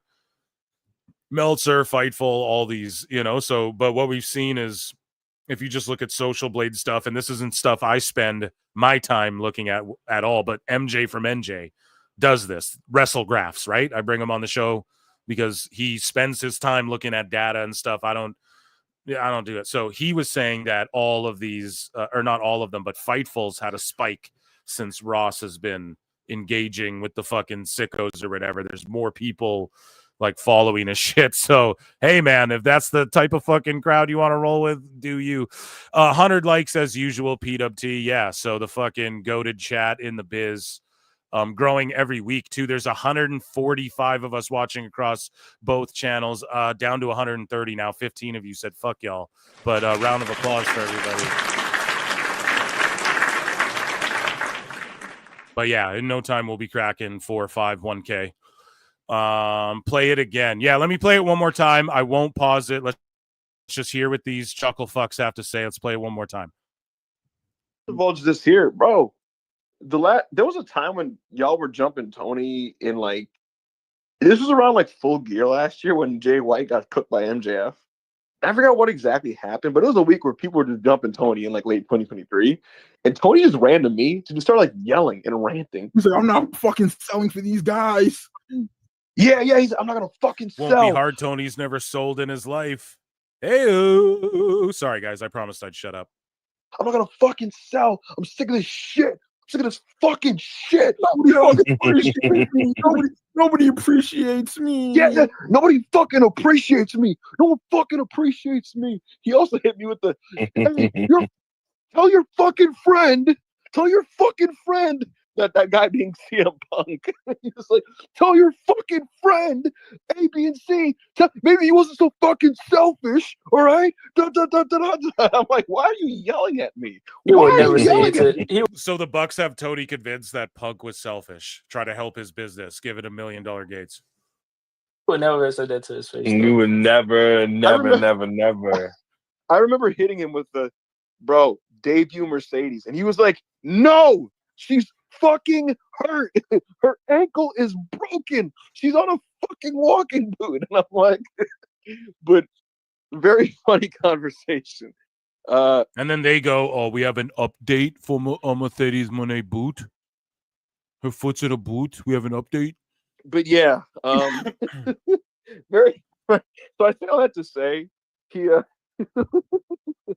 and then they're just laughing at him. Well, I'm saving that one. That ain't going nowhere. That's for scientific purposes as well. Hopefully the Phantom Menace doesn't fucking start unbookmarking things for me again.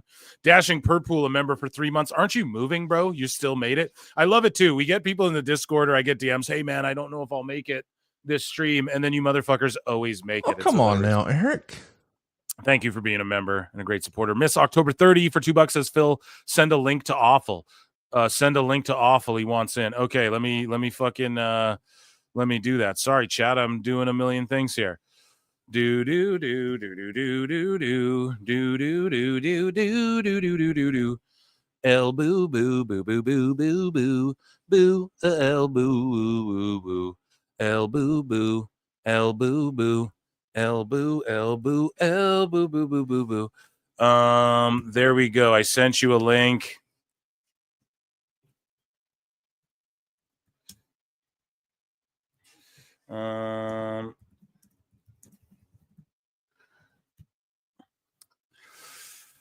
Elboo, boo, boo, boo, boo, boo. Okay, amazing stuff. Yeah, I got so many DMs. Like a bunch of people sent me that like all at once. Awful. You got a link. You come into this whole thing here. This whole ditty here and see what you got to say. Here he is. Ladies and gentlemen, joining us now. Awful Wrestling. Awful, what's up, buddy? Hey, bro, can you hear me? I can, yeah. What are you fucking riding a tractor or something? I am, dude. It's fucking freezing out here. Oh, can I curse? I'm so sorry. Yeah, dude. So I'm stopping my project so that I can talk about this for at least 10 minutes. I mean, goddamn. Let me first. Yeah, let's put this all in context. I got a DM from somebody who Awful's glitching out as soon as he comes on the show.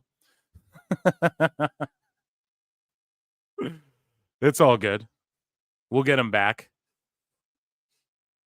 Let's go, Awful. Yeah, he just tapped out. The Matrix zapped him. Tony didn't want him fucking saying what he's about to say. Excuse me, in this little chat forum thing. And it was just like, wait a second. Now things are becoming clear. Is this why they went so hard in the paint against Air Gold and at Spaces? Because they want to protect this type of nonsensical talk for $5 behind a Discord paywall? I don't know. Somebody let me know. Jesus, man. So where this is from their Discord or whatever? Like where? I don't understand. What is this from? It looks that like much I don't know. Yeah, I would assume it's coming from the Discord because they did blow their wad and say that people got to pay to get into our Discord. Why are you spilling our paywall and all that dumb nonsense? But yeah, this just goes to show, just like you said earlier, Phil, like they have no loyalty. I almost guarantee you when AEW's out of business, I can see the look on all of their faces like, well, I mean, certain they weren't doing certain things. They weren't listening to certain people. They weren't catering to the wider audience, and then they'll believe that they were right all the goddamn time. These guys are sickening. So if you were Tony Khan and you heard these useful idiots treating you like the useful idiot, what the fuck would your reaction be? You're fired. You're done. Whatever phone conversation. And listen, you know what? I'm going to make a public apology right now. I am not looking to see anybody from whoever this conversation is with, see them lose their job, okay? That's the first thing I want to say. But I am going to put out this type of information when it's shown to me and I find out it's validated and it's truthful. I don't got no fucking ethics. I don't gotta deal with some fucking code of ethics. I'm a goddamn joke account. So yeah, all's fair game. But I do want to apologize in advance if anybody does get fired for this. But yeah, if I'm Tony Khan, I'm firing that dummy and I'm blocking his number. And I'm like, time to find me another shill. And none of them technically have jobs, though. We should clear the air, right? Like none of them have on paper AEW jobs, right? As far as we know. I don't know. Yeah, but it's obvious. It's cleared out that they've shown that they've got access to Tony Khan, to this billionaire. I mean, and look what they do with the information he provides them. And this is what I'm going to do when they do shit like this. That's what I'm going to do. So fuck them. Oh man, it's pretty funny how they're just mocking them, and then how they allude to CM Punk being like, "Tell your friend," and whatever, like to if he wasn't so selfish or whatever. Mm-hmm. What do you make of all that? Listen, we see. It's funny you said that, Phil, because you said it earlier. I'm just gonna parrot what you said, man. It's like you saw that we all knew that Tony Khan is a man-child. He has sensitive issues. He doesn't act like a man. I mean, if we look at his pop, do you think that motherfucker's an alpha male? Hell to the fuck no. So, the shit rolls downwards. The apple doesn't fall far from the tree.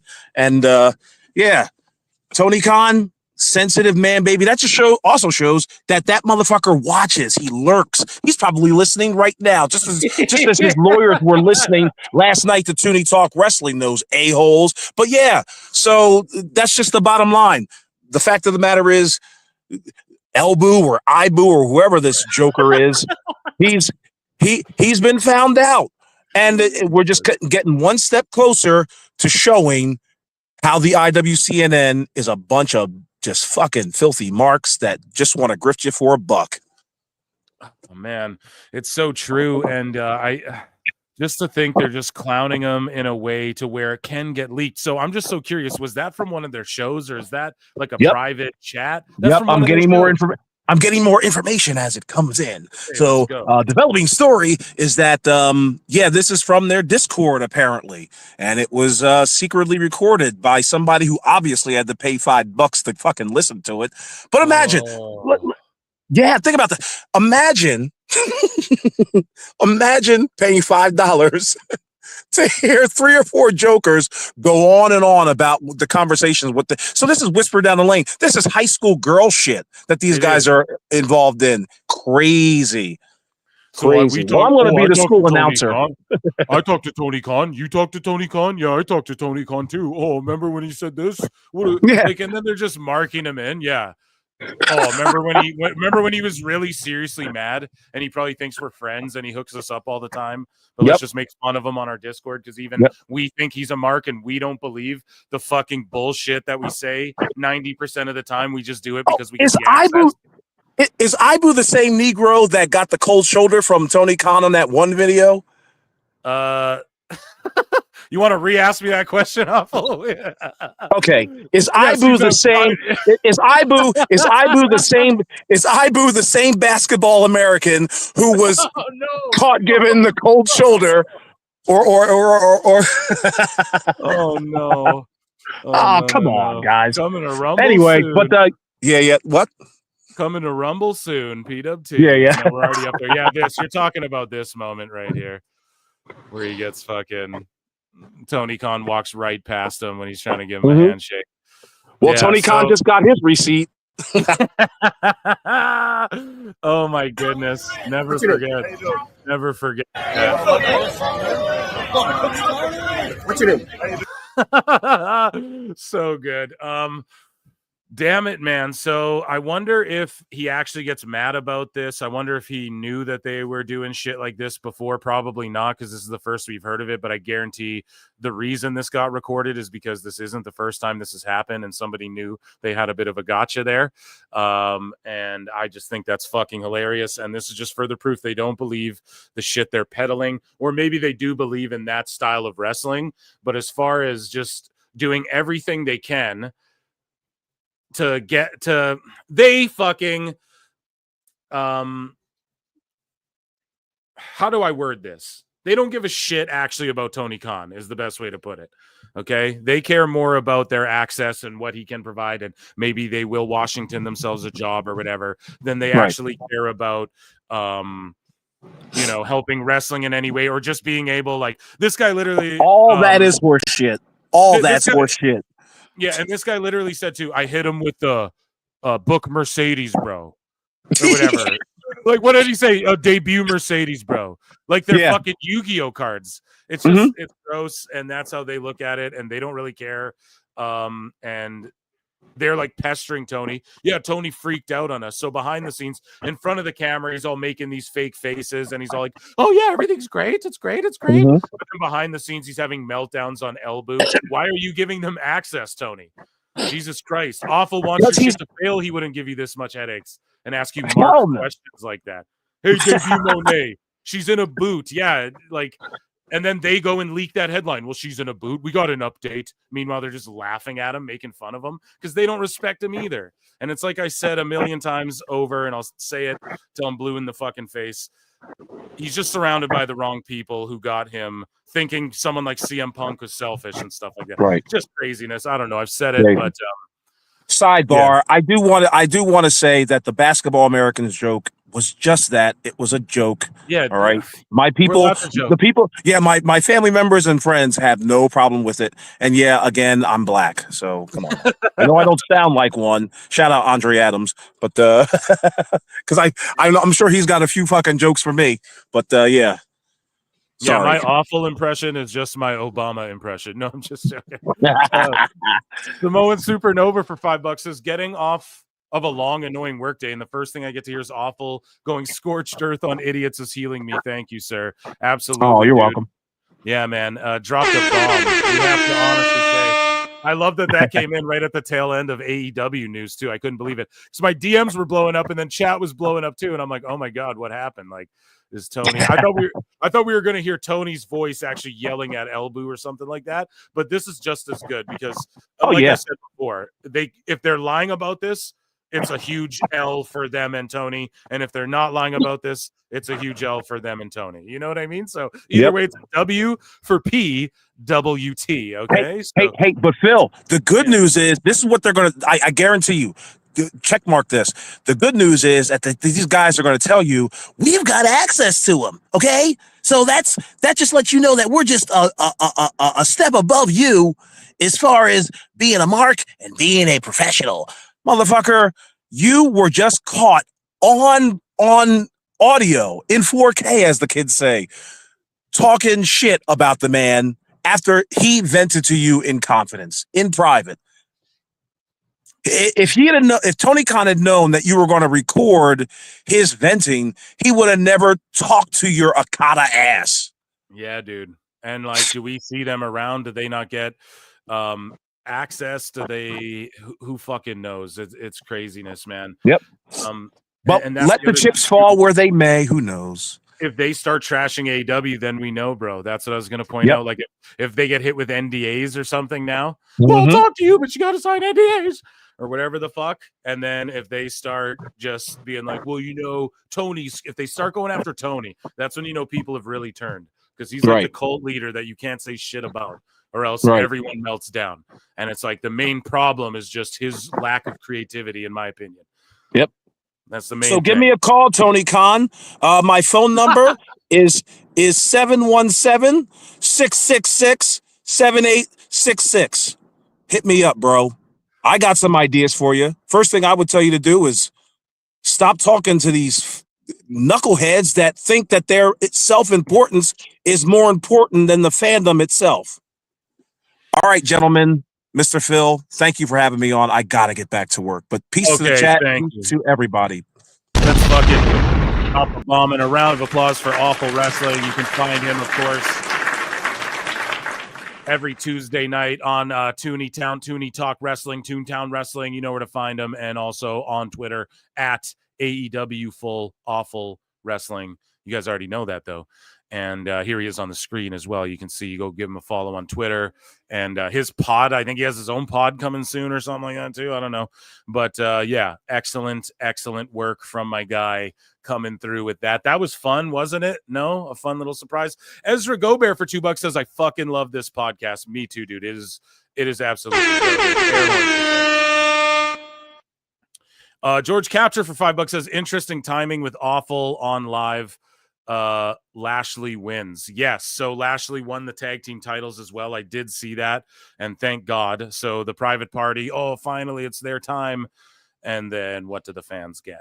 Absolutely nothing. They get fucking, which is fine. I mean, it should be on people like Hurt Business, right? Titles should be on Lashley. If anybody's going to walk around with a belt on that show, it should be a guy like Lashley and Shelton Benjamin. But yeah, they are just transitional. That's how Tony viewed them, and that's why they didn't get booked better before. Aaron Rowland for $5 says, so BS when the Bucks lose, air quotes, just so the Bucks didn't have to job to the Hurt Syndicate. Private Party had to do it. Well, exactly. And they've done this multiple times, right? And I guess I played a banjo for Jeff Jarrett, even though he has an acoustic. I don't know.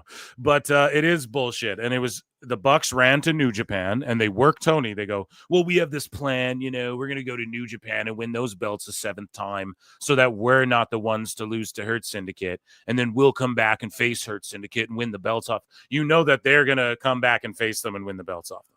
You know that's going to fucking happen. And yeah, they just run away when times get tough. And then they fucking always disappear when it's time. When it's the right time to put people over, they don't fucking do it. They wait till it's too late. You know what I mean? So, yeah, you're absolutely right.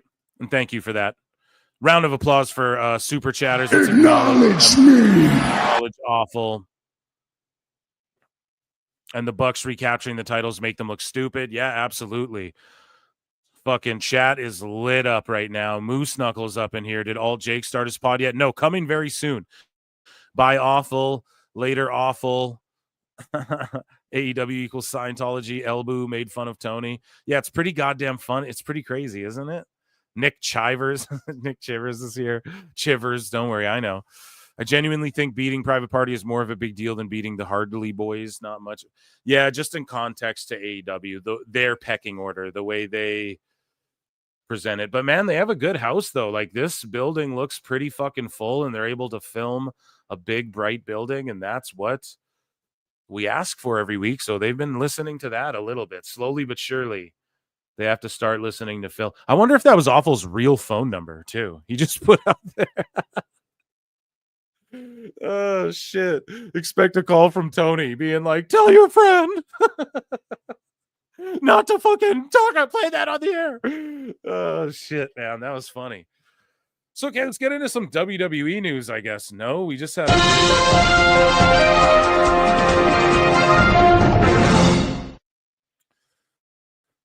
okay, so let's scroll all the way down.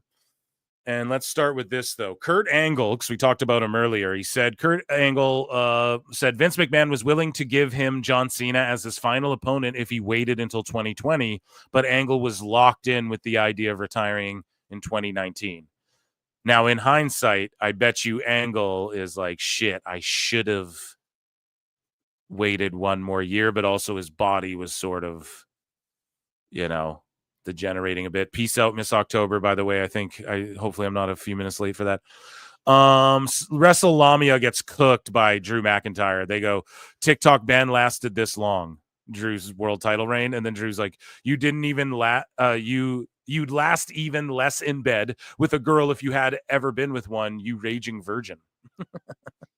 Cooked him.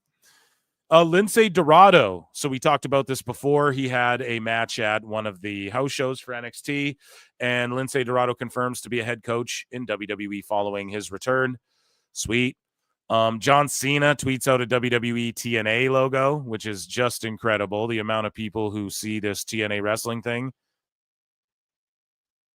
you know, who only know John Cena and only follow him because of Peacemaker or whatever, might have just went, I wonder what that is, and looked into it. You know, you never know.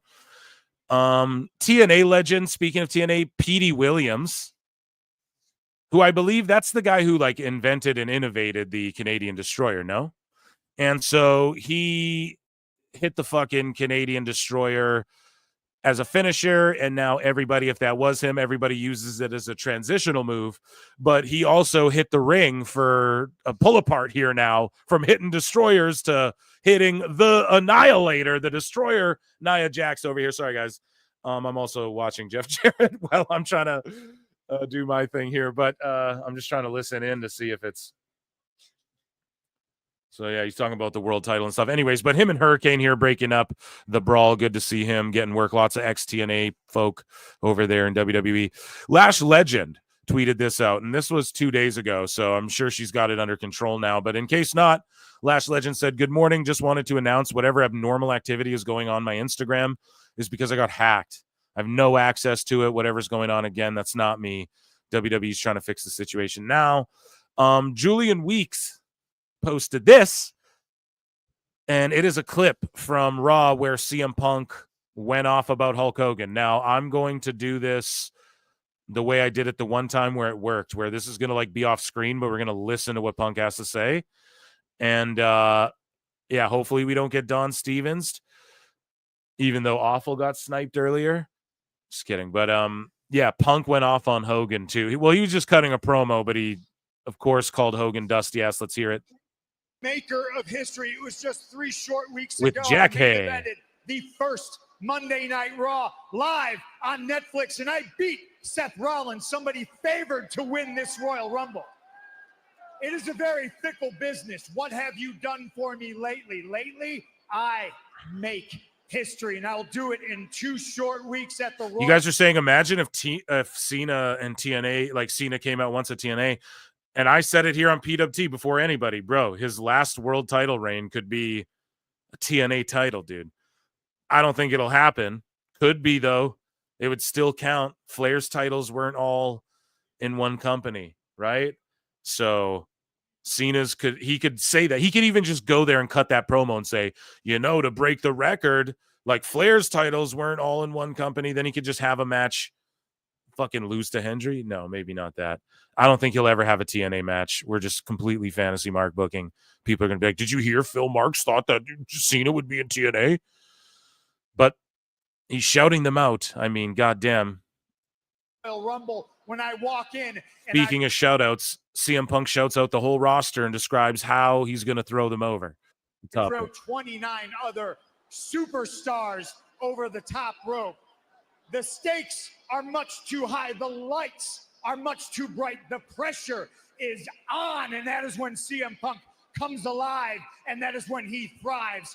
Nobody can beat me when I am at my best with these people behind me.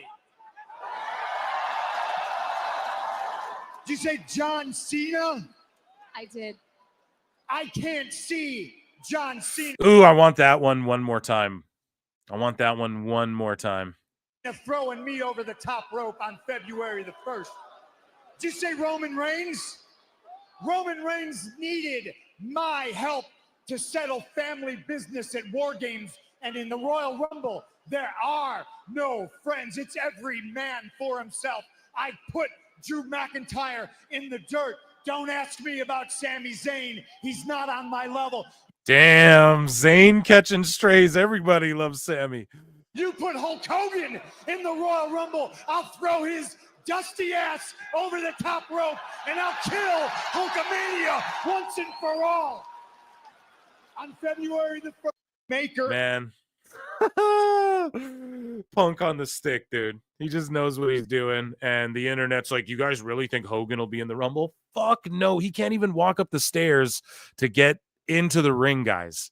He's not going to be. How the fuck would he get over the top rope? It'll never happen. But God bless CM Punk. Jimmy B for $2 says, Petey Williams is the man. Long live Team Canada. Yeah, I'm a mark for that all day, every day. And Scott Demore as well. You'll never hear me say a bad word. Adam D became a new member. What's up, dude? Adam D, we earned your fucking membership, man. That's what it's all about. Thank you so much and welcome to this madness. The best pro wrestling live show, I promise you. SWAC Fan 100. What up, Phil? Does Cena accept Hendry's challenge? Say his name and he appears. I believe in Joe Hendry. Yes, I believe we see at least a promo battle, or in this Rumble, we'll get a Cena Hendry stare down, and then we'll think they're about to fight, but then they'll fucking turn and start like brawling out the heels together. We're going to get something like that where they go face to face. Do we get the match? I don't know, because if that requires Hendry dropping a title, fuck no. If it means non-title on SmackDown or some, maybe, he cleans them up in like fucking 12, 8 minutes, something like that. But I just don't, I don't see them, not Cena, but other guys, sure. Other main roster guys, I think they'd allow Hendry, because I think when Hendry comes in, he's skipping NXT. That was just like a proof of concept, him going to NXT for that week or whatever. Do you know what I mean? 2 weeks or whatever. Hendry, that was just like, here's what we can do with him. All right, cool. We'll go do this on SmackDown one day. He'll take over the broadcast on SmackDown one day and voice over all the vignettes, etc., etc. 350 of you guys in chat across both fucking channels as well. Round of applause. Insane. We're hitting insane numbers. 350 plus in chat. Like, fucking go. Okay, so this poster for Saturday night's main event, which we will be watching on Saturday, brilliant, good shit, pal. I love it. An old NES game. I'm gonna leave that in the bookmarks. So here again, we don't want to get Don Stevens here, but LMFAO, that fan got kicked over. So Cora Jade was in the crowd, or Roxanne Perez, sorry, and she was going nuts and kicked a fan over by accident in the front row, confronting Bailey. If you guys can see that woman like hit the deck, she got kicked over by Roxanne, and then the camera shot away really quick. So that's funny, and I'm sure she was fine. It's not MJF splashing a drink on you and your child, but it's maybe get your sweater dirty a little bit there, picking yourself up off the ground. Poster looks like pixel cards from WWE Supercard. Fuck yes. Best bump of the night, yeah. So report, WWE in talks to sign El Hijo del Dr. Wagner Jr. So Dr. Wagner Jr., an uber famous luchador. I believe El Hijo, so the son of Dr. Wagner Jr., he's super over too. He's got a fucking super nice mask. Like, look at that whole getup. He has really good gear and shit if you look him up. He is one of these luchadors that, Meltzer's like, oh, well, the top draw? For sure. Like, this is a name that Meltzer wishes. I bet you Meltzer's telling Tony, like, you got to outbid them. You got to. But, yeah, Dr. Wagner Jr. is seriously being sought after by WWE right now. And I think he's wrestling in Noah, or I think he's doing time in Japan right now. But either way, keep our eyes on that. And does he go NXT? No, that's a main roster guy. Imagine like Wagner Jr., Ray Phoenix, Penta, and they're in like a LWO Luchador Hunter stable or something as well. Like the anti fucking LWO. Or something, that could totally be cool too. I just don't want to see any of these guys. Everyone in the IWC keeps harping on the LWO because it's like, keep them far away. And they are with Penta. God, I don't know if anyone's been brought in as good as him, and not in recent memory. Yeah, guys, run those likes up. There's like 350 fucking plus watching tonight. Let's get them up to like 150 on the fucking Clips channel. Run them up. It's the free way to support. I don't ask for much. We drop bombs. Here's the best live show. Or you hate my guts, hit the dislike too. Whatever you want, but just run that like up. Or if you guys want Jericho, run him up to 150, 200, and we'll fucking see. But speaking of 0 to 100, real quick, Hogan goes full Hulkamania, Jack, on Fox News during Trump's Liberty Ball. And this is the news, brother, so we won't get striked. The Hall of Famer Hulk Hogan joins me now. How you feeling, Hulk? Brother, I am so... Brother, I'm 12 beer. I'm 12 real Americans deep, dude. And I used to talk shit about vitamins and prayers, and now it's all about barley and yeast. Now it's all about the hops, brother. So stressed out, brother. You know, riddle me this, riddle me that. Nobody's afraid of the old man who don't know where he's at, brother. What a day. And by that I'm talking about Vince McMahon, dude. The man's gone. Let me tell you, Jack. Hey, what a day. Oh, that old man, the huckster, who knows where he is? Now he left. We saw this is so fucking stupid. him leave on the helicopter. Yeah, but wait, he's not going anywhere. You know what he's doing? Pardon me this, pardon me that, pardon my brother, my uncle, my sister. Hey, hey, Jesus, this, Moses, that. Abraham hit me with a wiffle ball bat. Oh, what is he, fucking Andrew Hulk Clay over here? He's got fucking Mother Goose, I fucked her. Jack and Jill went up the hill both with a buck and a quarter. Right? Like, what the fuck? Hulk's fucking, dude, he's Cat in the Hat, Hulk in the Hat now.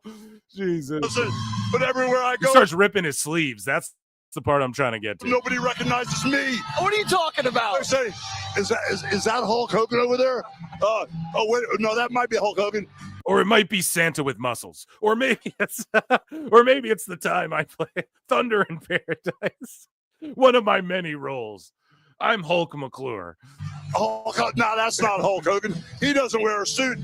You know, Jesse, that suit is holding me down. Uh-oh. Just like that 4-year administration. Uh-oh, what are you going to do? The lies, the cheating, all the stuff that's going on, brother. I feel like the veil's been lifted. The lies, the cheating. And I'm not talking about what happened with my last wife, brother. Hey, and that dark cloud. If I wasn't so tired, brother, I'd just rip all my clothes. Oh, you're not tired. Get off America. Hold on, Jesse. All right, here we go.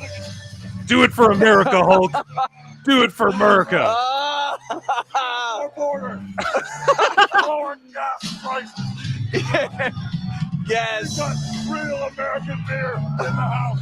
We got real American beer. Trump-a-mania, brother. We've got Trump-a-mania running this country, brother. Oh, shit. And then this. Oh, fuck. Oh, man. They should have got Hulk in a guillotine like Jack Perry, right? Someone AI that. Holy shit, guys.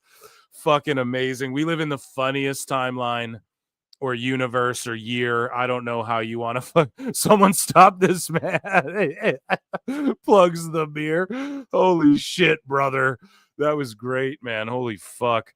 Dr. Chris Featherstone, the premiere episode of WWE on Netflix has made the global weekly top 10, dude, at number 4, amassing a total of 5.9 million viewers in the United States. The January 6 Raw is ranked at 5, but the total number of views is not shown. The press release stated that the debut show garnered 2.6 million in the US. However, as I previously reported, aside from the blah, blah, blah, we fucking know, okay? They made the global weekly top 10 list. Missing You limited series, American Primeval. Let's see if any of us are watching these. Missing You, American Primeval, or whatever. Jerry Springer Fights Camera Action. That was a good one. Raw, Departure, Virgin River, Gabriel Iglesias, Legend of Fluffy Black Doves, Departure, Season 2, The Night Agent. Okay, so there you go, man. They made number 4. So they're rocking it. We got more Netflix news too, and you got to keep in mind whenever there's big Netflix news that comes out, you got to remember Raw's their weekly number 1 show on that fucking whole thing. So, I mean, what do they say? Correlation doesn't mean causation, but motherfucker, when it's 1-to-1 like that, you guys will see when it's 1-to-1. And the Netflix dude came out and was like, yeah, they are hitting our numbers and stuff. I just think it grows. Now, I know the numbers are going down a bit, but after Mania, we could see a spike maybe 7 million globally start watching it or something, right? Maybe it's not all just in America, right? Trumpomania is running wild right now. We don't know. Is that going to lure more wrestling fans, or or is Hulk turning wrestling fans off right now? I don't know. But The Undertaker praised Triple H for changing WWE's backstage culture. He says, it's so chill backstage now. You've got people resting in peace. People in corners shooting TikToks. I think it's a testament to the trust Triple H and Nick Khan have in everyone to do their jobs. Back in the day, if the boss was stressed, everyone else was stressed. Now there's a trust in the system that makes a difference. Triple H puts out so much positive energy and it resonates with the whole team. It's a completely different atmosphere. Yeah, things are just phantom being removed from bookmarks again. That's no fucking fun. So Netflix. And this is via Raj Giri, who says WWE manages to stay ahead of the curve, first on the network and now on the Netflix deal. Netflix added a record 19 million subs last quarter, bringing the number of paid subs to over 300 million, dude. And Netflix shares soar as company reports surging revenue, etc. They unleashed a new ad tier system or whatever in America, right? So you guys let me know what that's all about, because that's foreign to me. And as far as I'm concerned, it's the same for me. So I'm not affected by that. So screw you guys. I'm going. No. But shout out Raj. And yes, Netflix shares are surging. More on that in a minute. What do you mean Rikishi would not wipe his ass? So get ready for a sicko segment. If that fucking Hulk Hogan ripping his clothes off made you want to vomit, get ready for this. Kurt Angle telling Giga Chad Van Vliet about Rikishi not wiping his tookish before he backed that ass up. You know what I mean? And but Rikishi got me during a match. He had to go to the bathroom before the match, and he didn't wipe his butt. And he did this stink face on me. And man, talk about brown nose. I had, yeah, it stunk so bad too, man. Oh, I went backstage. He was laughing. I couldn't. I wasn't even mad. I was like, was this a TV match? Oh man, yeah, the boy.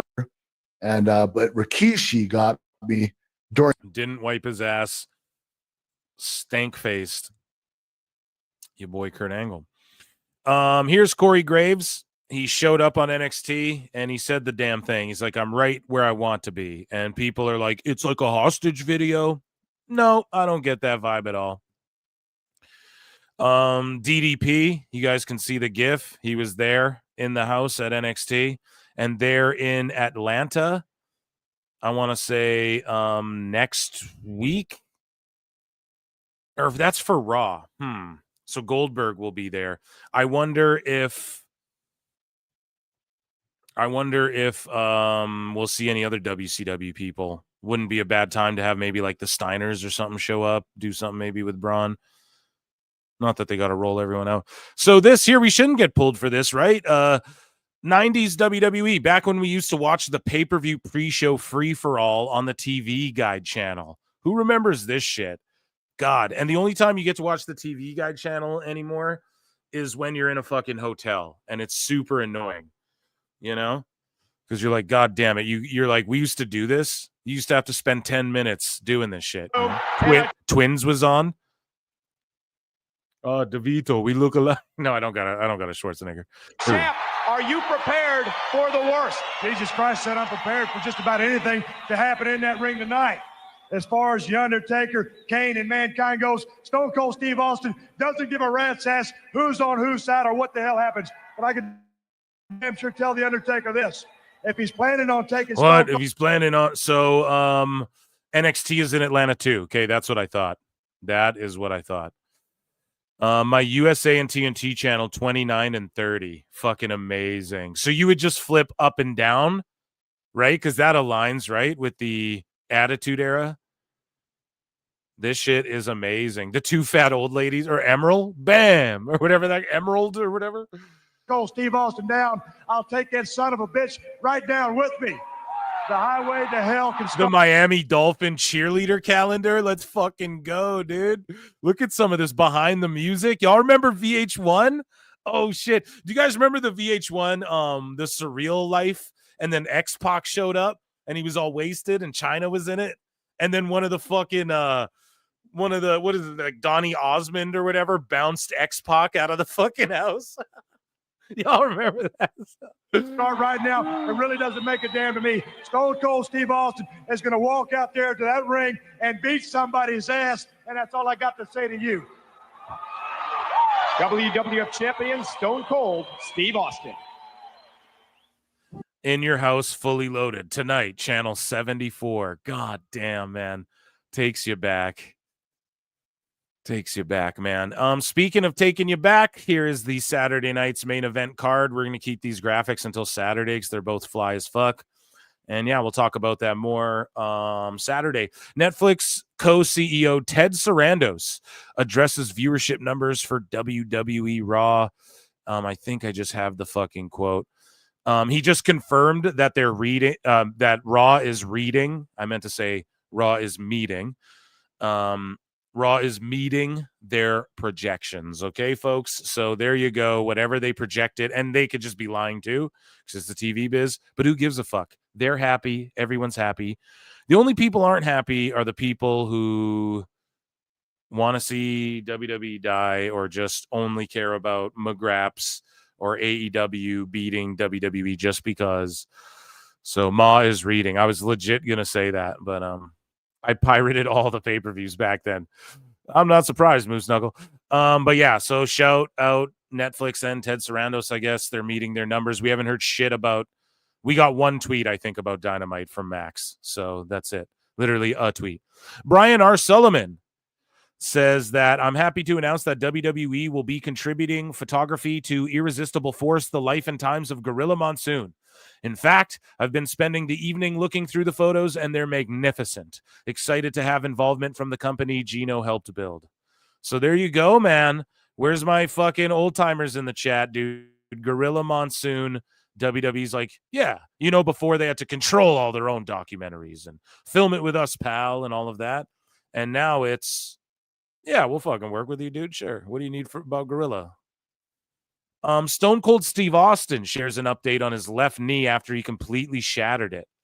And so 7 weeks post-op. So yeah, he wasn't going to be on that debut Raw, and I was a dumbass. And they put that fucking smoking skull symbol in there purposefully to troll. Or maybe he just was keeping his cards close to the chest. Who knows? But Stone Cold says, how it was and how it is. What? I'm 7 weeks post-op, kid, on a total knee replacement. Some bitch, my left knee was on his last leg, and I've been putting this surgery off for years. What? Post-op x-rays show everything is healing nicely. Many thanks to Dr. Nicholas Derek Bobst, and their excellent team from a goddamn surgery, son. Thanks to Bill Wall, a physical therapy specialist, for getting me back on track so I can drink this damn beer. Before starting PT, I came out of the gate aggressive and started walking way too soon. Oh, okay, so WWE thought he'd fucking be there because he came out aggressive, walking way too soon, and then he hurt himself. Makes sense. Makes sense. So there's his x-ray in his knee, fucked it up. And yeah, I don't want to see Austin wrestle again. I really don't. Maybe a tag match. Oh, there you go. The Phantom Menace fucking removing bookmarks again. Great. I love that. That's just amazing for everybody. Here we go. So plans for Alexa Bliss's expected WWE return are currently off the table. WWE Creative has been told to put all plans for Alexa Bliss. I can't talk today. Chat, I cannot fucking talk today. I need some soda water. That's why the special stuff, the secret stuff. MJ, like in the movie Space Jam, but it's my own formula. It's not water, it's soda water. Far superior to conventional water or even sparkling water or flavored water for that matter.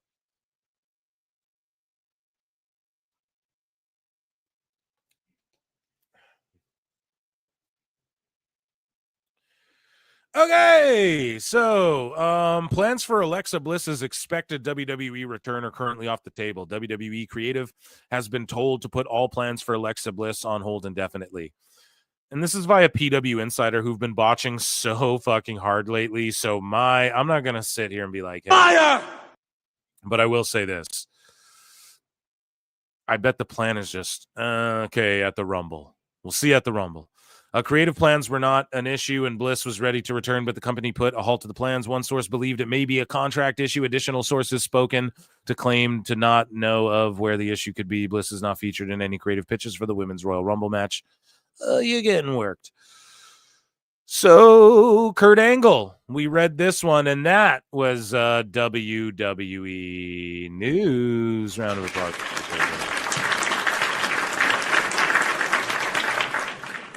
So, yeah, we had Swerve's match against AR Fox because he doesn't want to work with Bobby Lashley is what's floating around in the rumor mill. And then we have MJF out here looking like a mini Don Callis and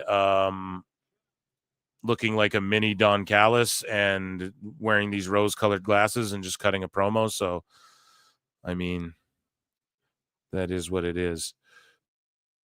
Do you see this, like, phantom unbookmarking? This shit is wild, man.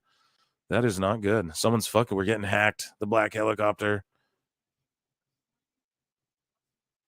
Does WWE even talk to media? No, fuck no. I'm just listening to MJF here, chat, for a second. These fans, they don't even love you anymore. Just hack whateverness. Just kidding. But he just lost all of his heat, dude. Double J, they're chanting. No, I want that one removed. What the fuck? Yeah, this is just X is being a glitch. X is being a glitch. That's fine. Guys, do you want Sickos or do you want Meltzer next? What do you guys want? Round of applause for chat tonight here. Destroying unprecedented views and records. Round of applause for you all. Do you guys want Sickos or Flutes? Let me know.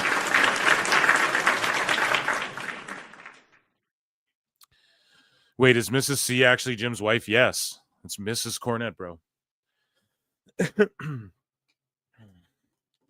Mrs. C. Here we go. Yeah, MJF, I don't know. He kept it short and sweet, though. He didn't go too overly long where it's the same old shit, and he kind of sort of attacked the people a bit. Now Hangman's getting involved. So didn't Hangman... Is he slated for a match? Let's look. I don't think so. And didn't he just bludgeon and beat Chris Daniels bloody and retired him? Who was like the guy stopping the invaders and all of that? You know?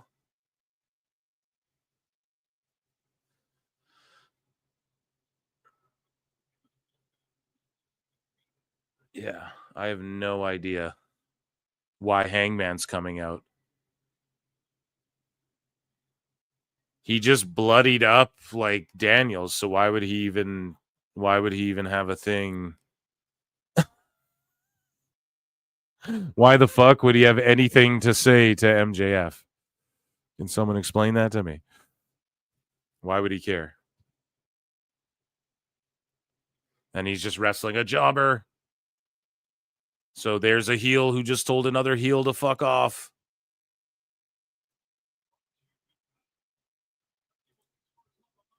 Yeah, okay. Back to news. You guys let me know what you want as far as yeah.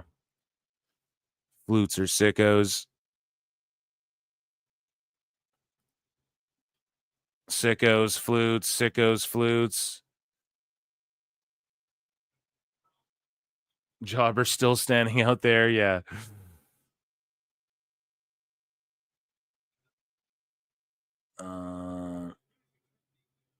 Anyone else fall off? Yeah, dude, no fucking, not cool, dude. Flutes, sickos. It's pretty split, man. You guys are pretty split. Sorry, I know you're just listening to nothing, but I'm trying to discern here. Sickos or flutes. Damn, it's pretty fucking split, but I think it's more sickos. Yeah, let's go sickos first. Sickos win. We'll go sickos first. and hopefully none of these phantom disappear.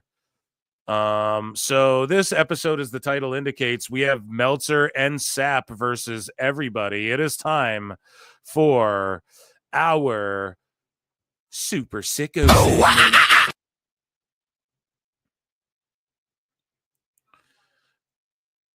So let's scroll all the way down here. We looked at the elbow stuff. Okay, so Andy H. Murray from Wrestle Talk or Cultaholic or What Culture, one of these bullshits, goes, Paul Levesque is a good booker because he has correctly identified what his audience wants from the WWE product. He correctly identified what his audience wants. So they always try and use these fuddy-duddy words to make it like WWE fans don't want wrestling. They want other things. And it's so fucking stupid. And has continually delivered it for 2 years now, but never has a man been so in love with the smell of his own farts. And I quote tweeted this, and I was like, Andy H. Murray's never worked with a real producer. It's what every producer, go sit in the crowd for The Price is Right, dude. And there's people walking around doing shit. It's like dumbest thing ever.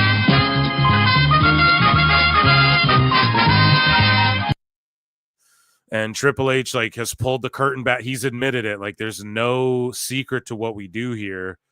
We don't have to treat them like they're dumb, And yeah, some people might think Triple H is all pulling a ditty and he's all up in the videos. And Shaw would say all up in the background. But yeah.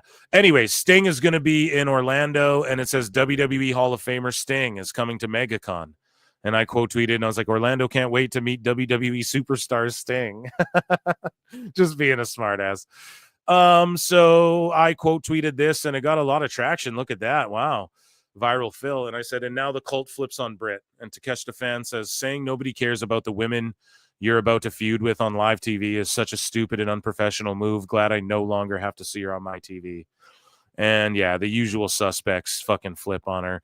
I don't think we want Britt in WWE as a WWE fan. I think I would rather, as an AEW fan, see it work out there or see her go to TNA.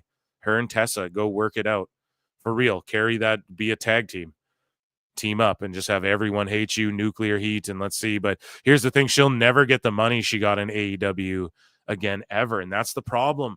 That's one of the problems that the best guy Tony Khan created, was that you never will make this money again, some of these people, because she's making so goddamn much and was supposed to be their top woman, the first woman signed, and now she has beef with the fucking owner. Why does Cody, Britt Baker, why is it always beefy and shit? The first tag team you signed, all the day ones, dude, were signed thinking okay, they're going to run with me. No. He starts finding new toys. I don't think he could hang.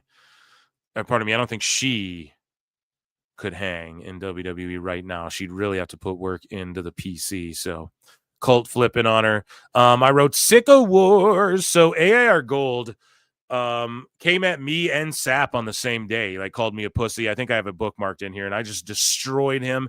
And then I heard Sapp and AIR Gold were in a spaces. And then it was actually awful DM me, and he's like, yo, Sapp used your tweet to fucking own AIR Gold or whatever. And I'm like, oh God, it's whatever. Okay.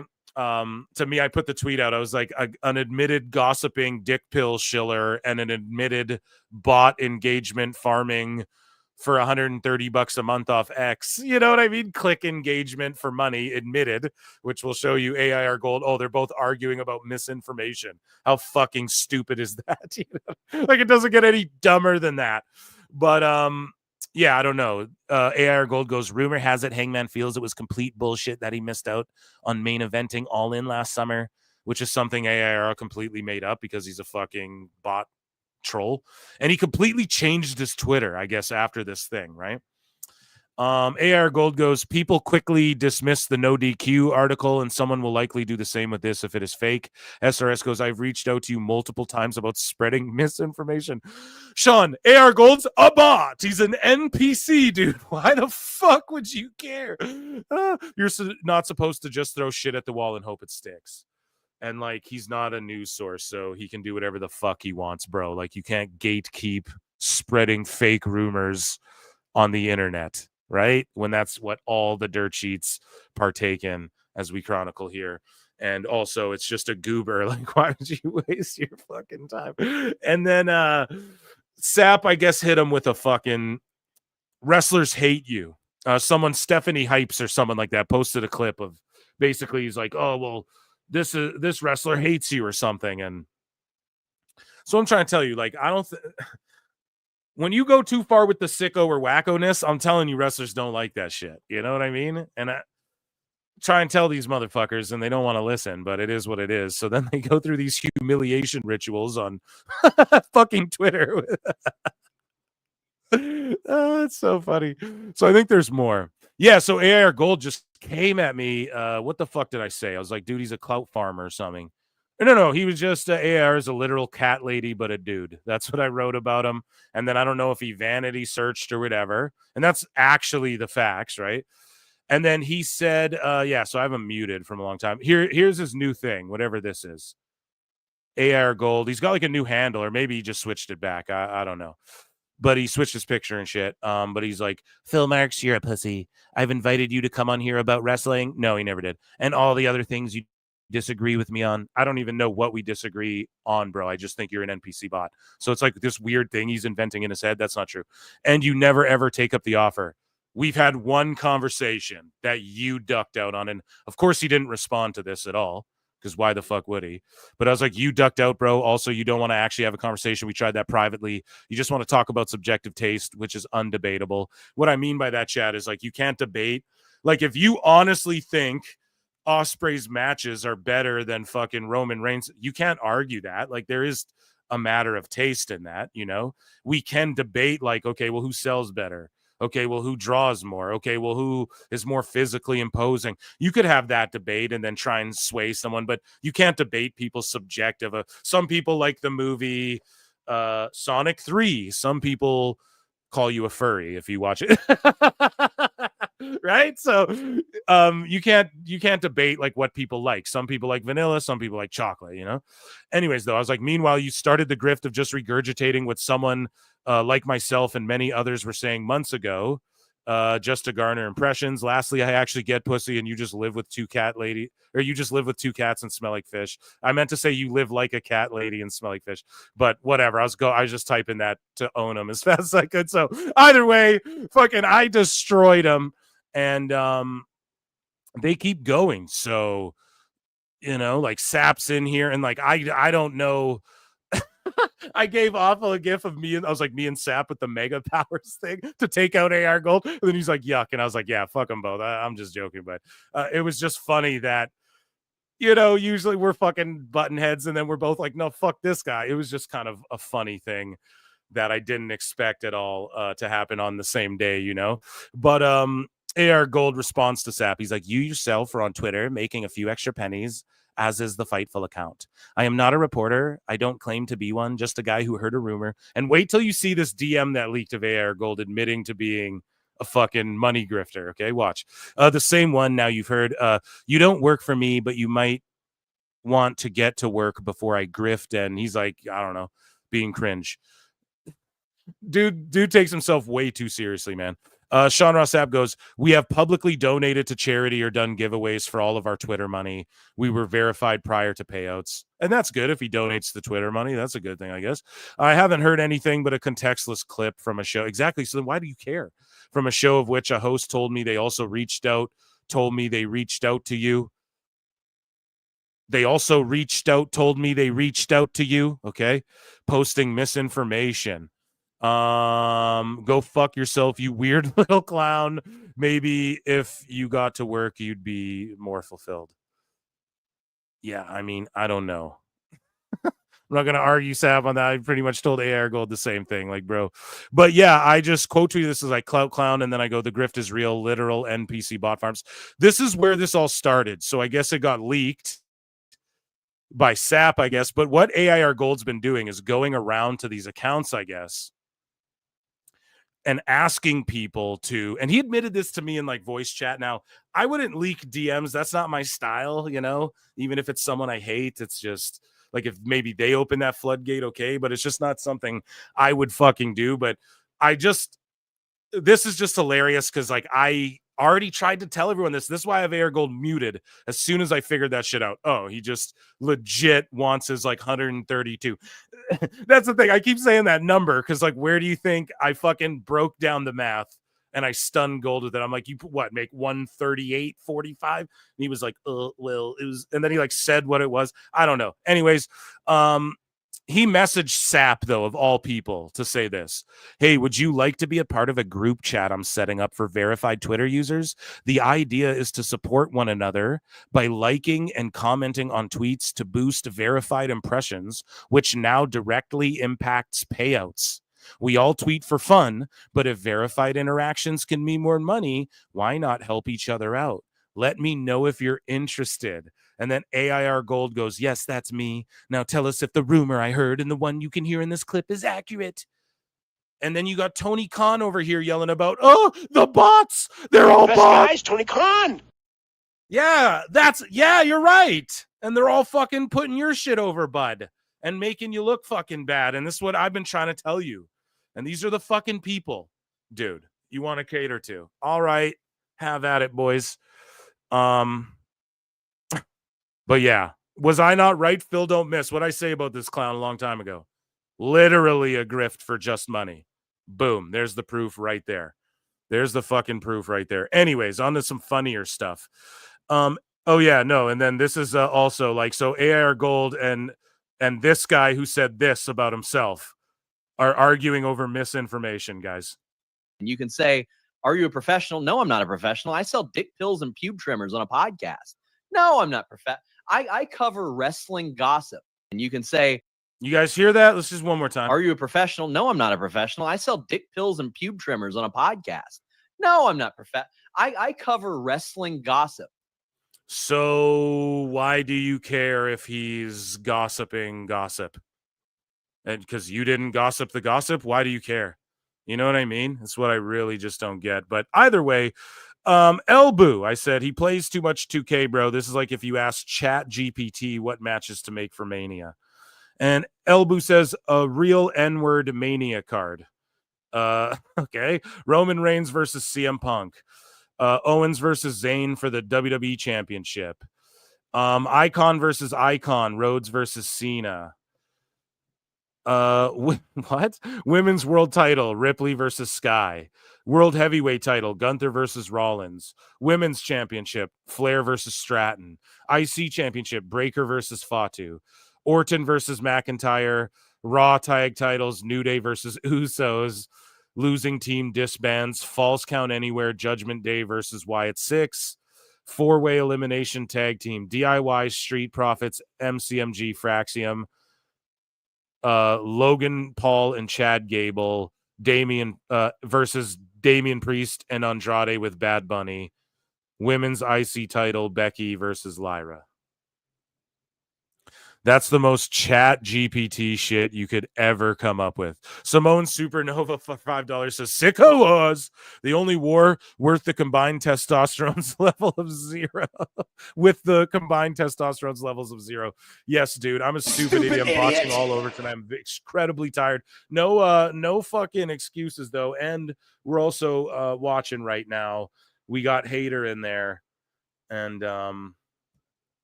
yeah, a couple things are thinging in there, you know, but either way, thank you so much. And exactly, dude, the least aggressive war ever are the Sicko Wars. And we will continue to chronicle this as we go. Falls count anywhere. Yeah, I just can't get over the card too, dude. It's so funny. So this, my guy Duke Loves Wrestling says, putting the burden on fans to pay your bills instead of holding the promoter accountable is one of the most abusive things wrestlers of this generation do. Humanoid behaviors. So referring to like GCW, Brett Lauderdale, and Ali Catch's injury, and like covering the medical bills and the expenses of that. And Duke Loves Wrestling is referring to wrestlers who start GoFundMe's. We covered it on the last show. Sorry, I'm watching this fucking match. I will focus here. I just love Julia Hart. You know what I mean? She's pretty green, though. Anyways, okay. And Aubrey Ed's in the ring. How can your eyes... Let me just... Okay, let rewind. So Duke Loves Wrestling here. He says, putting the burden on fans to pay your bills instead of holding the promoter accountable is one of the most abusive things wrestlers of this generation do. Humanoid behaviors. Duke, I vehemently disagree with that. Allie Catch, we covered it here on the show, GCW. She did a dive on Effie. She twisted her leg around. They met the GoFundMe goals right away, which is amazing. The wrestling community can do that.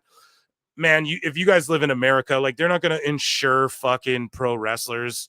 So, I mean, I just disagree. Why is it humanoid to ask for fans to help? It's not like she's living lavishly beyond, like, her and a teacher are probably neck and neck for lifestyle and shit. You know, if a teacher broke his leg in a gym class teaching kids, would you not rally behind that? Now, I know you could say, well, the importance level of fucking whatever, or Lauderdale, he's bringing in all this money, and I get that aspect too, but that's the risk you take to be an independent contractor. You're betting on yourself. You know, like, if we don't make it to the big time, like, doctor bills and shit could be a thing. I mean, it's something you risk, right? So with that, if fans want to help out, let them. Like, here's my whole thing. Why is it a problem that fans help out? I don't get that, you know?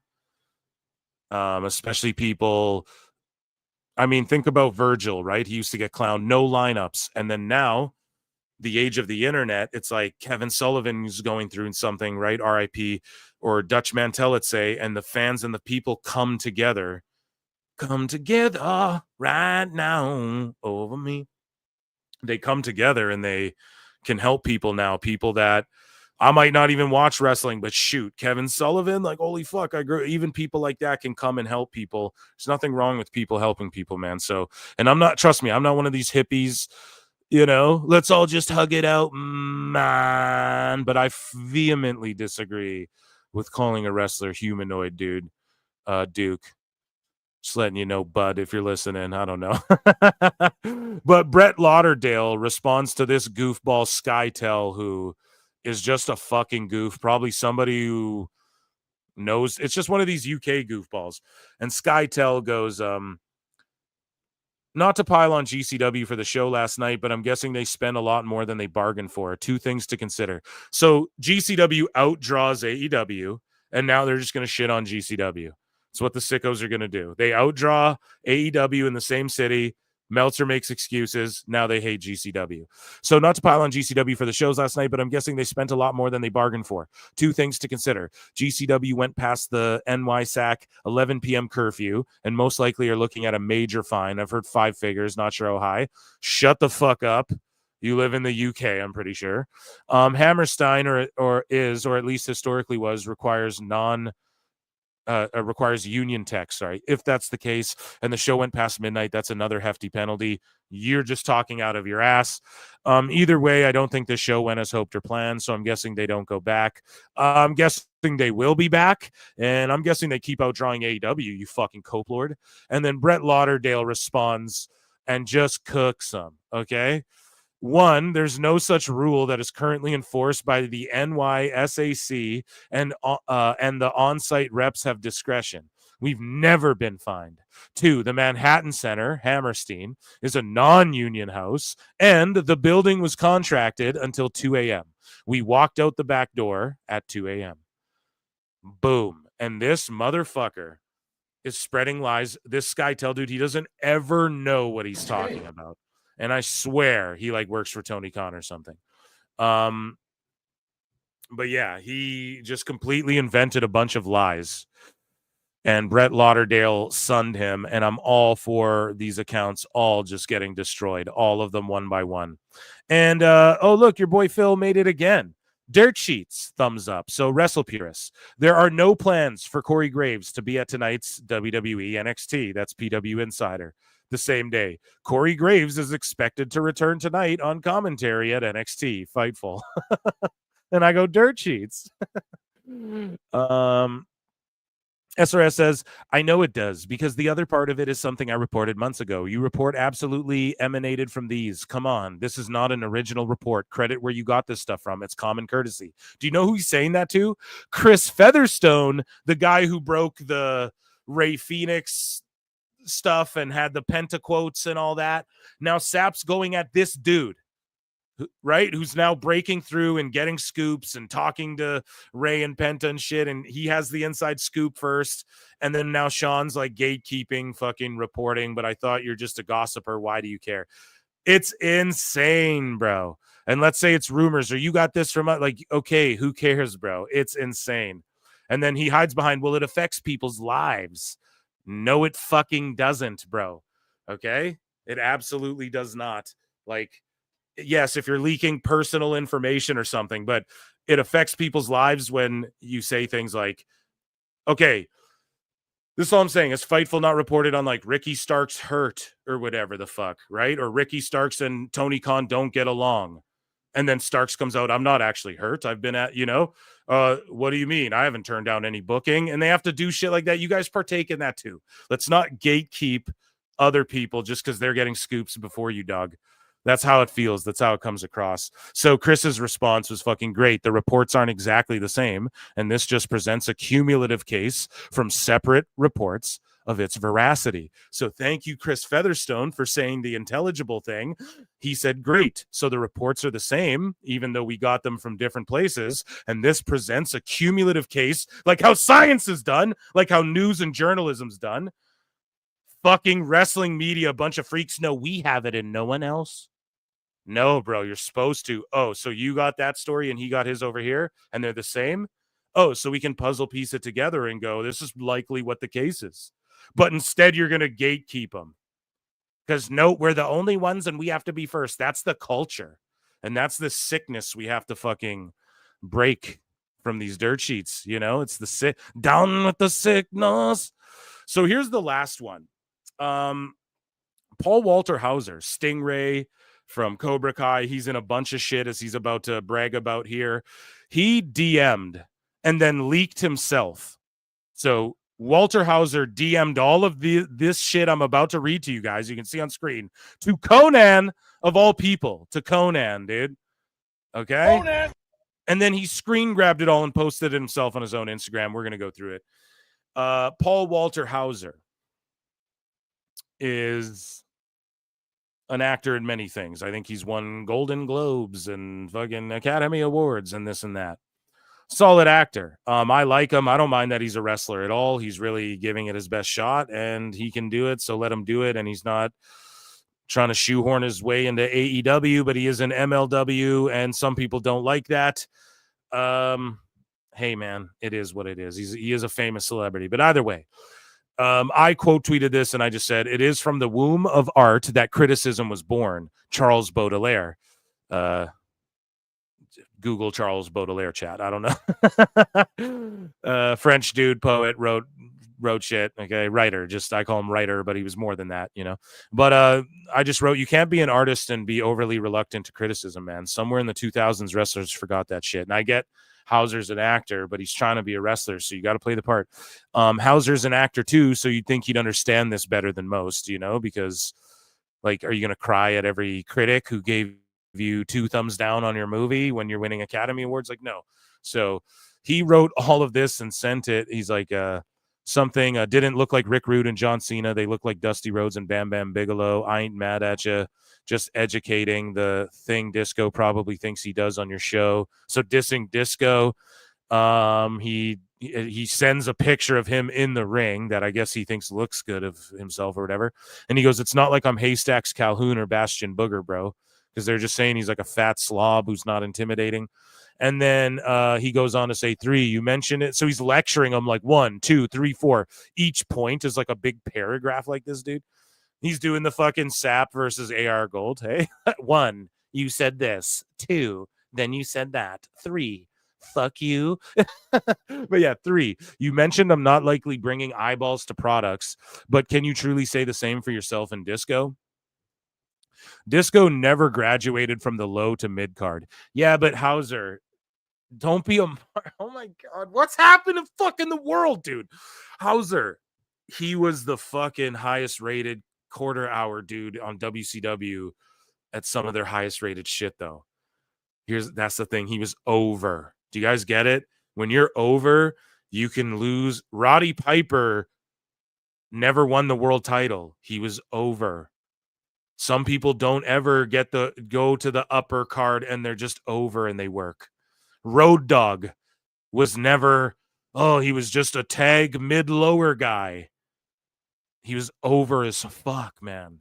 So that doesn't matter. And for you to say this shit is crazy to me. It's like, you really don't get it, man.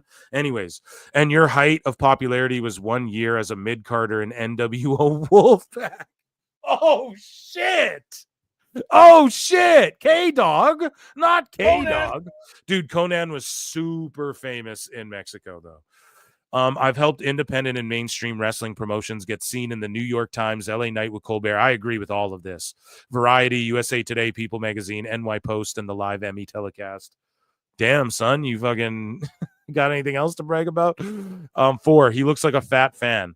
Fair enough, 100%, and I should look more the part, but I can't lose a ton of weight until I shoot my Chris Farley biopic for New Line Cinema this year. You don't have to say all that. You can just say the Chris Farley biopic, bro. And that's amazing he got that part. I was really hoping he would get that part. And that's good. I hope he doesn't ruin the shit out of that. But so I'm hovering between 250 and 260. Also, many of my favorite wrestlers didn't look like Rick Rude and John Cena. They look like Dusty Rhodes and Bam Bam. I ain't mad at you. Just educating the things. Just educating Conan. Oh, here's the first one. So he goes, heard you fellas talking about me on the pod as it pertains to me calling out Hogan. Nuance and context for you and the rest of the Cranberries. I never said Hogan's name. I alluded to him in an analogy that merely stated, yeah, but Paul Walter Hauser, you understand the commonality of language, and we understand what analogies, and we understand when people are alluding and insinuating things, right? Because the things that go without saying, expressions, right? That's called the commonality of language, which we all share. So you don't fucking get to go, I never said him by name, but I just was alluding to him in an analogy. So you were talking about Hogan in an analogy. Merely stated that wrestling is bigger than one man. And then I put over Lucha Libre, hardcore women's and tech. Okay. Cobra Kai is dope, but I've starred in a Clint Eastwood movie, done 2 Spike Lee joints. Disney, that's such a Hollywood thing to do, is called a Spike Lee joint. Disney films, and I ain't mad at that. I'm just saying it's so Hollywood. Disney films, won an Emmy and a Golden Globe for playing a serial killer, and on deck is Fantastic Four for Marvel and a Bruce Springsteen biopic. I know John Alba will be fucking seeing that. You mentioned I'm likely not bringing eyeballs. We read that part. So yeah, I don't know if Conan responded to it or not. I'll keep you guys updated if he did. And that was our sicko segment. Conan. Okay, let's get into some wavy davy, shall we? As we take a look here at what's going on the AEWs for just a second. As we scroll to the bottom here, I'm going to check in with chat. Sorry, I haven't in a moment. I do know. Let's see. Emil Bougie. Samoan Supernova became a new member. Amazing. I thought you already were one, but who knows? Maybe it's on the other channel. Thank you so much for that. You far too kind. Everybody consider becoming a member. Yeah, it wasn't showing. Weird. Everyone consider becoming a member. 99 cents. Support what I do. Peace out, Samoan. If you're dipping out, see you, buddy. Conan did indeed respond. Okay, so do I have to fucking look that up? Is it a 10 million mile an hour? Oh, yeah. How long is the clip? Is it like 4 or 5 minutes? Something like that? I don't know. When they credential you to death? Yeah, bro. It's like, calm down. We get it. I'm just hydrating, getting some of that secret stuff. And tell your friend, don't talk about me in my promotion anymore. We won't stand for it. I'll find it for you. Thank you. But if it's like a long ass video, I don't know if we're going to EFAP it, but possibly. There's a possibility. Okay. It's on YouTube. Yeah, I know. But then I got to look for it on the show while I'm watching the bastard Pac make his entrance.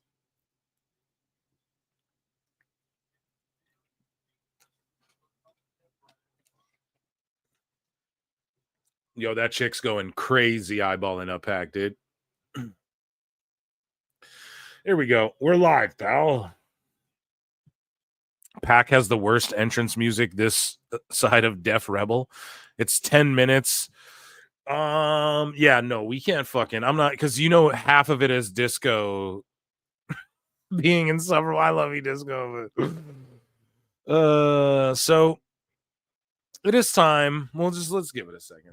Let's milk it. I'm just gonna talk with chat for like 3 minutes, you guys. Okay, then we'll play some flutes. How about that? I was shocked to see an actor with such a big ego. Yeah, and he left Twitter. So this went down, and then I looked for his Twitter, and I was like, damn, I haven't seen him on the timeline in a while. Because I do enjoy some of his shit about movies. Phil Marks Out coming soon as well. New channel where I do pop culture stuff, and it's not a pod.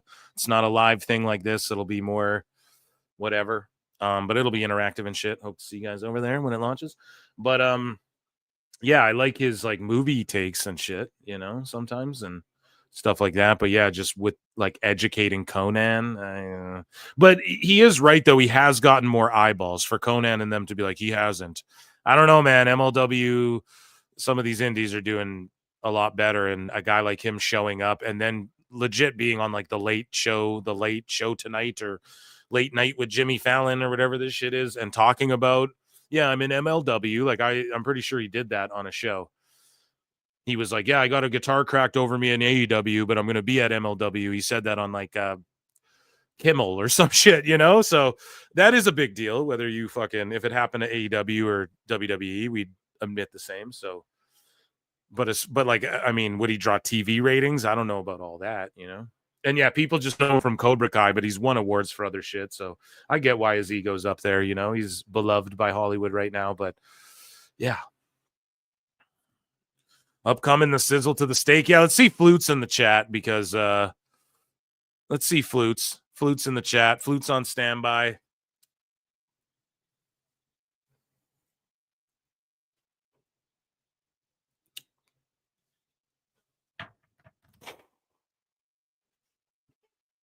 Edge and Pack, Cope and Pack. They're just fucking pacing it out real nicely. Okay, everybody, Flutes in the chat. I want to see more. Because it is time for everybody's favorite. Hi, Phil. Do your JD impression is more like Tony D'Angelo. Thank you. Yeah, I know. It is kind of like Tony D, you know? But it is what it is. Yeah, it is time for everybody's favorite moment of the show, everybody's favorite segment. It is time for Dave Meltzer's dumb moment of the week.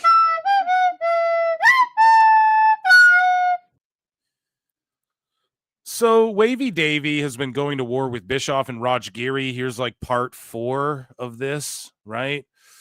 So Raj Giri is talking about not even responding to Dave or anything, but Dave had to insert himself in this thing, right?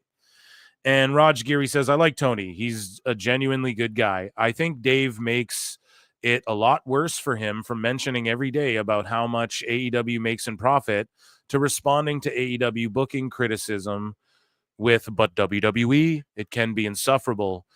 Tony ain't doing it nonstop, but Dave is. Exactly. Dave makes it worse, as we chronicle here.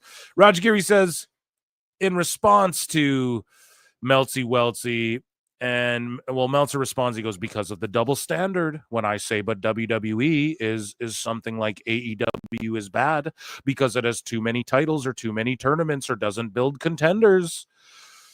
And relies on battle royals and 4-ways and stuff. We covered this before and we broke down that's not necessarily true. Do they rely on 4-ways? Yes. Do they rely on battle royals in WWE? No. Do they rely on tournaments? They've done a bunch of them. They don't rely on them, but they've done too many. Is there too many belts? Sure. Here's the thing, though. Before WWE started doing more tournaments and belts and shit, when this was a criticism, this is all AEW does, is what we mean as well. And Meltzer wants to go, well, before, if you didn't tweet this thing out, then you're a fraud and you're scared of the truth. So, Dave, are you a fraud and afraid of the truth? Because the double standard you're trying to apply, it's always a double standard of like Vince's WWE. Now, yes, Triple H has done some tournaments. Hopefully we don't see one for a long while. Battle Royal, I couldn't even tell you the last time there was one. You know? So Raj Giri responds, though, a huge response. Bodies Dave. He goes, well, first off, let's agree that too many titles thing is a false equivalency. You're not seeing NXT or SmackDown titles all over Raw on a regular basis. And that's the other thing. There's too many titles in WWE, but the problem is that there's too many belts in AEW, and then there's too many Ring of Honor belts in AEW, and there's too many New Japan belts in AEW, and there's too many Rev Pro belts in AEW, and there's too many New Japan Strong belts in AEW. You get all these Ring of Honor belts. You get all these belts, bro. The NXT belts, for the most part, unless someone's sitting in the crowd or something, stays on fucking NXT. SmackDown belts stay. Now, yes, there's a little bit of fuddy-duddiness. You have some belts like the women's belt that floats around. We know. But the exceptions don't make the fucking rule, okay? But anyways, meanwhile on Dynamite, you have all these titles as well as belts from other companies. Exactly. When you say WWE does all the same thing, sure. They do the tournaments and stuff too much. But they are doing the stuff that matters, the stuff at the top really well. And they made those belts feel like... So Tony books the C2 or whatever. And the whole point of it is Okada wins again. No one gets more over from this. And then... we get to Kenny Okada. Then we tease Kenny Okada, which it seems like they're just moving away from.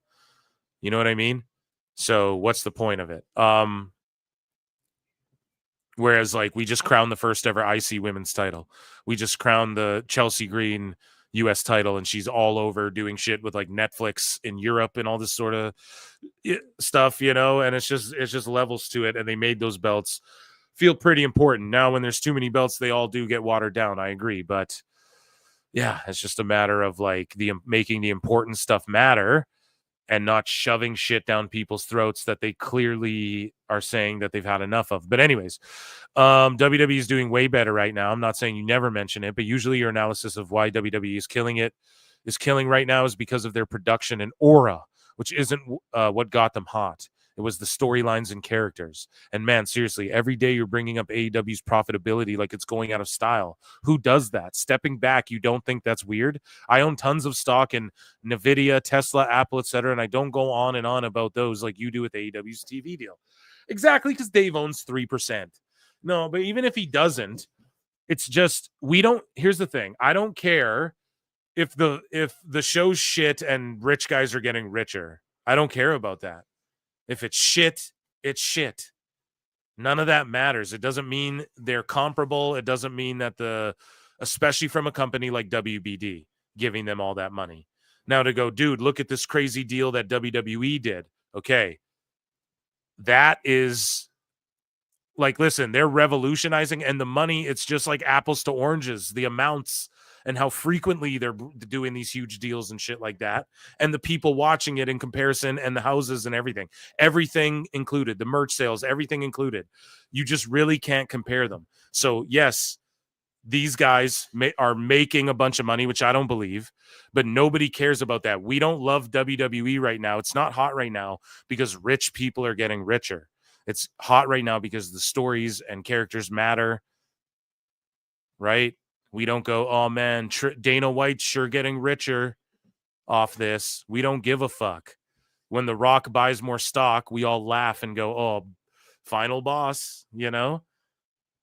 We're not like, oh, dude, he's going to get so rich and makes WWE better. That's never the claim. That's never the fucking case, dude.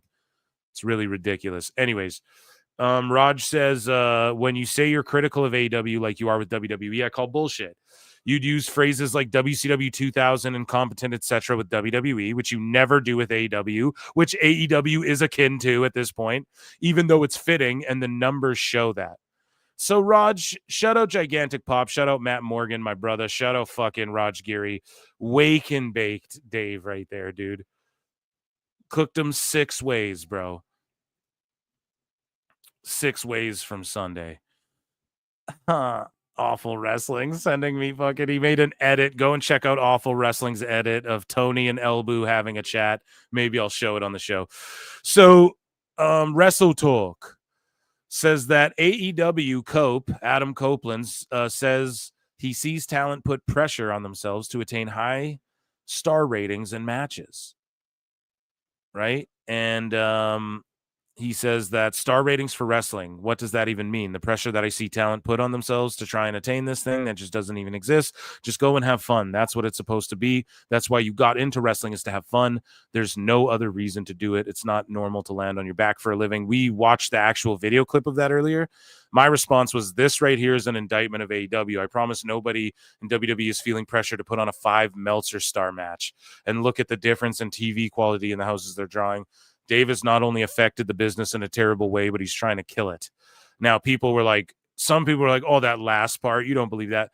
No, whether it's by meaning to or not, bro. It's like, that's what the effort feels like. No, he's trying to kill fucking, he's trying to bury anything that's successful. He won't even talk about Netflix Raw. He didn't even tweet out that day. He wasn't even like, man, imagine what the old timers are thinking. Like, congratulations to all these guys. Nothing, man. So, yeah. I don't know. I'm going to keep calling his ass out. So, either way, Meltzer said what tweets this out. You might want to bookmark this one. And so, throwing up the fucking, that's the dog whistle for me. Boom. Right? Talking to Phil. Here's Dave just totally freestyling fake max viewing numbers out of thin air, which he admits he doesn't know. The NFL gets 9 to 10% of the cable audience, but AEW could be 10, 20, or 40%. Let's listen to this utter delusion where Dave's just making up numbers and then claiming Netflix didn't say this. Yeah, but Video Amp said that, and that's what Netflix uses to collect their numbers. Oh, well, it wasn't Netflix. That's the game Dave's going to play. All these fucking pussyfooting around everything. And he's about to just invent fucking numbers out of thin air for inconsequential max. Last year when it dwindled, especially Nation 34, I absolutely was alarmed. And I mean, if it cuts in half again, if it goes from, whatever these numbers are now, and it cuts in half like it did in Nation 34 from last year, unless I get some good max numbers, I would say this isn't good. But if it just slowly dwindles down, I'm going to say that it's exactly what I expect. Slow.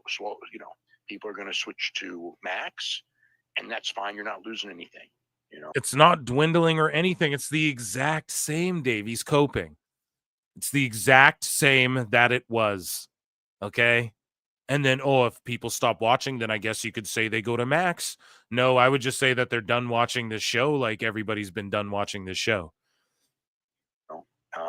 I don't think that they have lost viewers. I think it's only a positive. It has to be only a positive. No, it's so far this year. It's we don't even know, but it's very clearly it's a positive to a degree.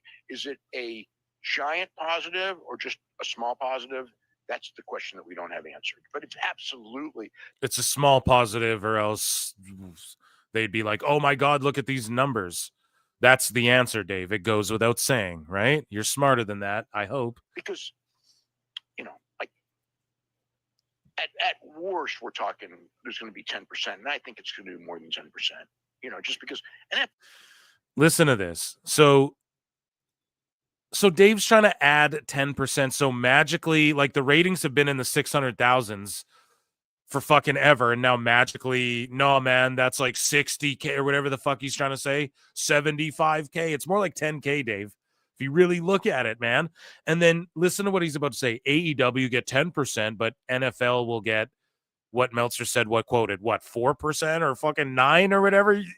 No, it's not bigger than the NFL anywhere in any way. And I think it's going to do more than 10%, just because NFL's 10%, and that's older audience.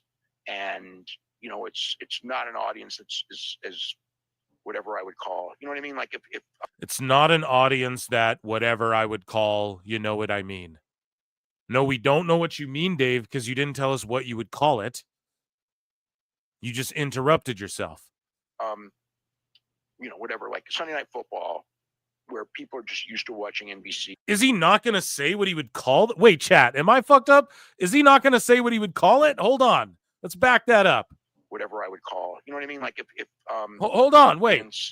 And it's not an audience that's as whatever I would call, you know what I mean? Like if whatever, like Sunday Night Football, where what Whatever I would call, Sunday Night Football. Tony The best Khan. guys, Tony Khan.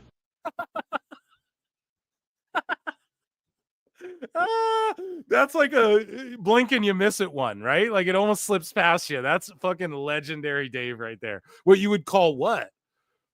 The key demo? What are you talking about? I hope Dave knows that Netflix doesn't measure 18 to 49s and shit like that, eh? They don't look at it that way. So what is he talking about? You wouldn't call their older fans, so I wouldn't call them, hip like me, doing this 50 years, but I mean, I'm not an old podcaster. People are just used to watching NBC. Plus, NBC's in way, way, way more homes than cable anyway. But people are used to watching NBC, and they're still like, Peacock gets about 10% more, 9% more is the exact number. But so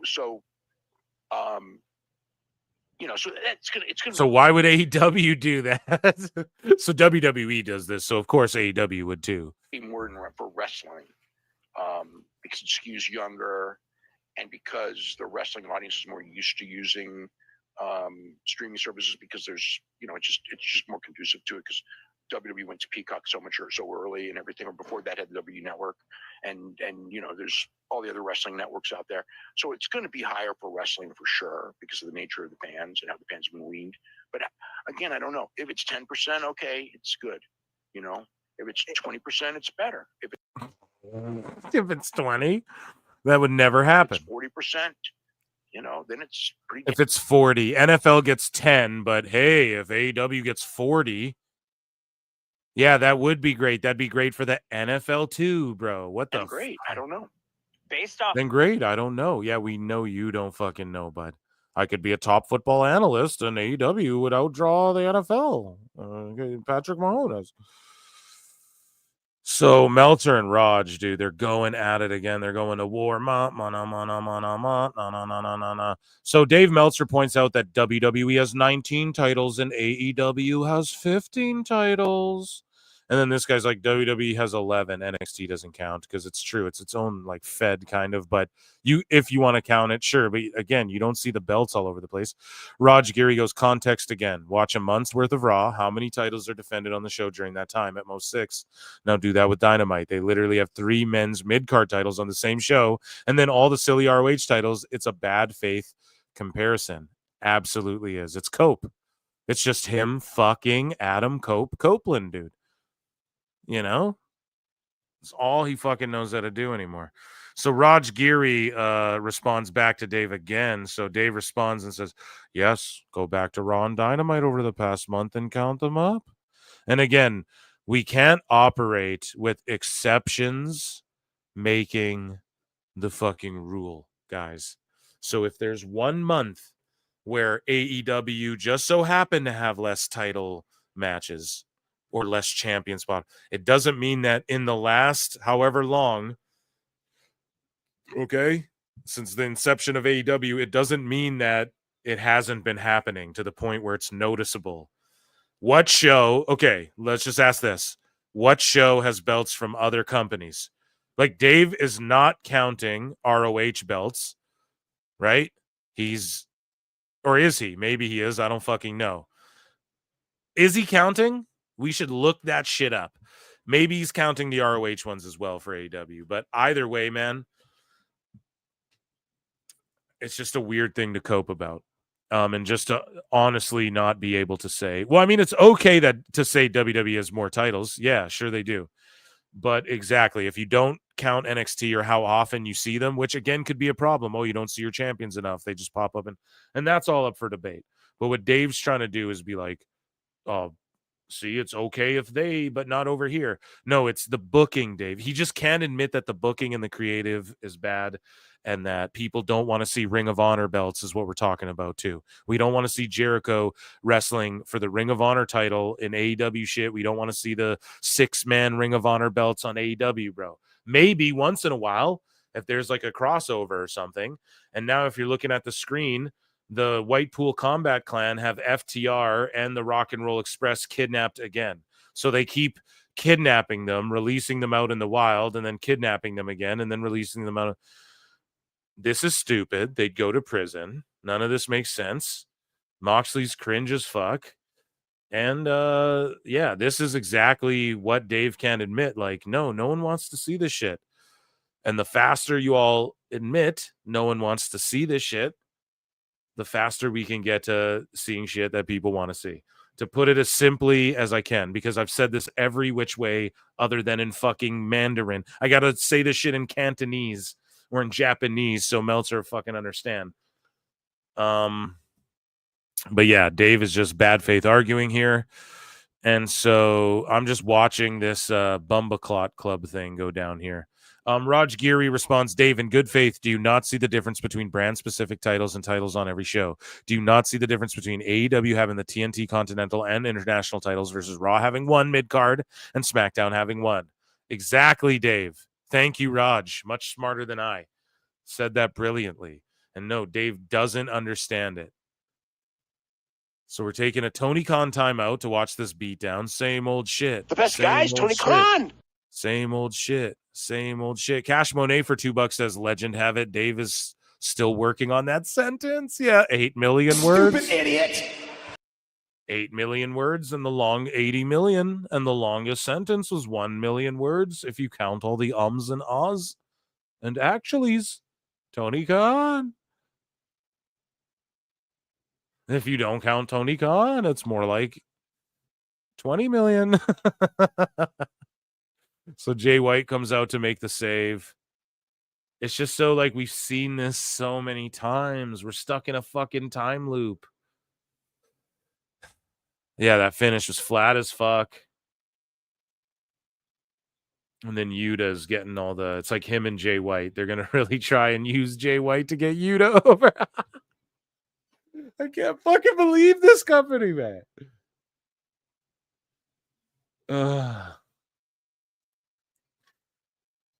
Oh man, it's the same thing we've seen so many times, chat. Is it not? It's the same fucking thing, man. Including the Blade Runners? Is that what the fuck Shivani just said? Is that what they call Switchblade and the Outrunners, the Blade Runners? Or did he just botch because he just watched a movie last night? This is so cringe, man. So who... Like, what's... You can tell that there's no end to this in sight. Moxley just shows up and goes, okay, so we're going to beat the shit out of fucking Edge, right? Okay, so we're just going to beat everyone up again, right? And it'll be cool, man.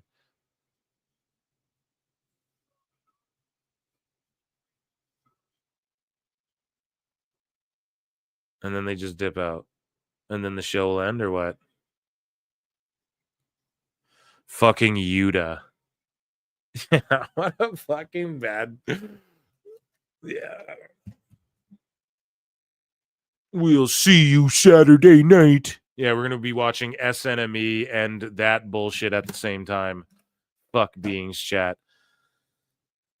What a goddamn bad wrestling show that really is, man. Let's just be honest. Like, the same thing. They just did the same Stupid shit. idiot. Again, that they've done 40 million times. So Dave Meltzer, he's mixing it up with Jimmy Corderas. So Jesus, man, they go back and forth. So this guy goes, want to talk about money? AEW on $555 million for 3 years. And then Jimmy Corderas said, and like I said, their attendance and viewer numbers are trending down. If things continue to go down, they run the risk of WBD exercising a clause to end their deal early. Educate yourself before tweeting. Dave Meltzer responds and goes, the clause is 3 years. WWE trended down badly through 2021. Here's the problem. You can't compare them, Dave. Yeah, so 2021, they trended down badly. Guess what? There was no fans in the thing, so it was awkward and weird and cringe. And also, they brought it back tenfold. And also, They had done good ratings for fucking like 50 years. You all want to talk about they have a 60-year head start. So that's why people look at that and they go, well, WWE has ebbs and flows. But I mean, it's probably most likely the pandemic and having no fans there likely are what caused that dip. And AEW had a dip too. Okay.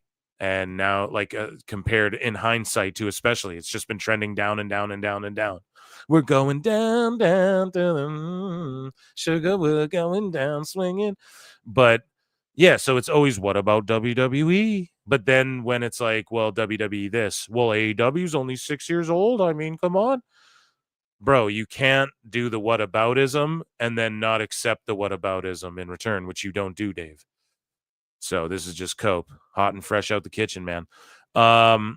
He goes, the clause is 3 years. WWE trended down badly through 2021. They were also in zero danger of being canceled by USA because they've been on USA for 30 years, so they're not going to let 3 bad ones fucking ruin the entire relationship, especially when they bounce back the way they did, you stupid ass. Dynamite is the top-rated show on TBS most weeks. There are exceptions, but most stations aren't in a hurry to cancel their highest-rated show. Jesus Christ, man.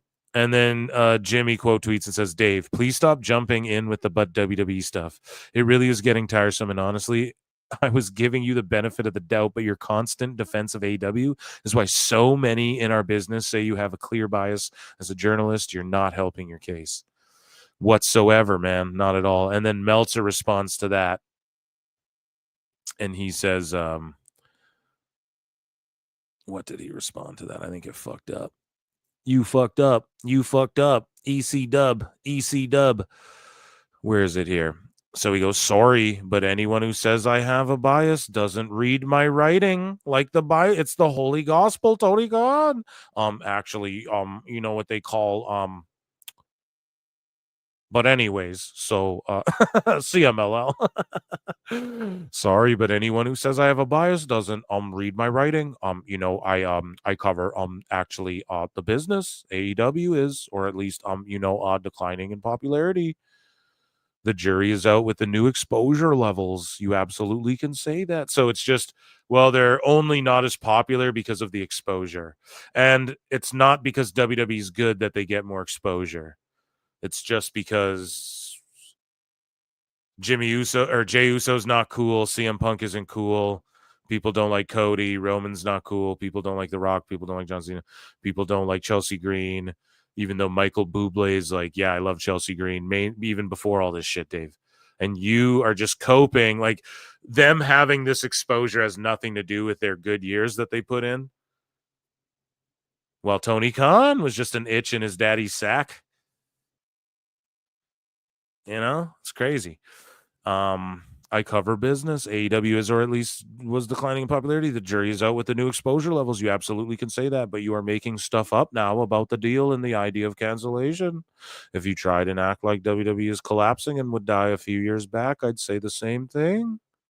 No, but you wouldn't, or like you'd say the same thing, but Jimmy wouldn't say that because there's no hope of them, especially during the pandemic when there were no fans. That shit sort of worked for UFC because it's people fighting, you know, and people just throwing fists. It's like, all right, there's something visceral about that anyways. But pro wrestling, the whole shit is fan interaction. So until they got those video boards in there, it really took a while for a lot of people, you know, to get into it. And you can say that positively because what were they doing? A bunch of Roman stuff. And then what helped turn everything around? All the Roman stuff and coming out of the pandemic and everyone getting into the bloodline stuff. So they stuck with it. They had a vision. They knew the story they wanted to tell. And then when they came out of the pandemic, how good that story actually was, the fruits of that labor showed by how big the business is now. But Dave won't ever admit that. Fucking crazy. He doesn't understand. So this Jamie Combs guy says, the difference is the WWE tournaments were booked by someone that knows what they were doing. AEW tournaments are not. Meltzer goes, sorry, but the Continental Classic booking in the end was excellent. He goes, see how easy it is to put that together, to tell a story of the babyface needing 3 to 4 things to happen on closing night or be out, but getting in. And I quote tweeted this and said, Dave doesn't understand math. Dave, you don't understand how math works. That's not clever booking. It's an inevitability of booking a tournament that the results are based on mathematical fucking equations. Now, yes, if you're skilled, you can book it that way. But just sitting there and saying all this shit in the Observer that wasn't implied on TV and Tony never thought of, and they weren't trying to get over, and it didn't matter because it was just simple math. 3 + 3 + 3. Okay? For that tournament, having 3 to 4 things to happen on a closing night or be out. Yeah, that's how math works, Dave. So that's just no matter how you book the Continental Classic, 3-4 things need to happen for people to be out because you wrestle 3-4 fucking matches and it's 3 fucking points each match, Dave. So that's just an inevitability of this tournament. That's not like some genius thing. And I hope I know I'm fucking seething here. No, but no, it's just like, I hope I'm conveying that correctly. You guys get what I'm saying? Like, that's just the inevitable outcome of having the outcome of matches based on math, dude. Every time there's going to be 3-4 things that need to happen for people to point in and get, it's so stupid. Like, watch another sport. We get it. While keeping most of the guys alive on closing day. Okay, maybe that took skill. How do we keep everyone alive? So if I 3 + 3 this guy, and then I don't 3 + 3 this guy, that guy will be alive. Oh, genius booking, next level. The exposure, the great Continental Classic. While keeping, that was Gato quality, and he's the best tournament booker in history. Holy fuck. Then he just compares him to Gato, and Gato's like, bro, shut the fuck up. I hate you, and I don't want shit to do with AEW. You're killing New Japan. Shut up. That was Gato quality. No, it wasn't. No, it fucking wasn't, dude. Yeah, so this is, we already fucking listened to this. Meltzer making up numbers about the NFL, Patrick Mahomes. And so this guy, 828 Music Management, says, Dave is bad for AEW. At this point, people around Tony just tells him what he wants to hear as long as the check's still clear. Eric Bischoff says, if Tony is half as smart as Dave thinks he is, Tony would pay Meltzer to keep AEW's name and business out of his mouth and out of his dirt sheet. He's killing any chance, as remote as it may be, of making AEW or making the AEW brand cool. And that's what I said earlier. Yo, he wants to kill it. People are like, oh, come on now, Phil. That's not very fair to say he wants to kill wrestling, but he doesn't know it, whether he knows it or not. Dave is actively hurting. And this is what people mean by there's no hope. Doesn't mean literally they're getting canceled. Like, there's lots of TV shows that stay on the fucking air. Okay, dude? It's just that there's no hope for this to be like what it could have been. Shoulda, woulda, could have been, you know? So Meltzer will never understand that. Here we go. Alvarez wrote for his subscribers on X. And this is about Britt Baker. So here's what Brian Alvarez said. From talking to multiple people within AEW, the Britt Baker stories all over the internet today appear to be blown way out of proportion. She's not being used, and there don't appear to be any imminent plans, but there's nothing to her being finished with the company. So which dirt sheet's lying? Is it lying Brian, or is it Liar? You know, who's lying? What you know, you goddamn liar! And also, are you sure about that? Because according to Elbu, you and your god, you broke up with Adam Cole. Fuck you. Go home. I'm not putting up with this shit. He's my friend. Right? That could have happened for all we know. So I don't know, Alvarez. We're fucking playing you close, buddy. We're watching you. So Dave Meltzer now responding to Marks and just talking shit, man. Like talking shit about Bischoff, and then he wonders why he gets smoked, bro. So this Arthur Lofton guy goes, if you ask Dave, Tony, and Eric, which one of you had the #1 wrestling company in the world, Eric would be the only one with his hand up. And then Meltzer goes, he'd also be the only one to file for bankruptcy and the only one to kill multiple companies and have no business successes within this century. Name more than one company that Bischoff killed. So first off, Bischoff didn't kill WCW. We all know that. That's just a fucking fallacy that everybody knows is a fallacy. Name another company he killed. TNA. Last I checked, TNA just outdrew a fucking Dynamite. Sometimes in life, you got to be a hoe.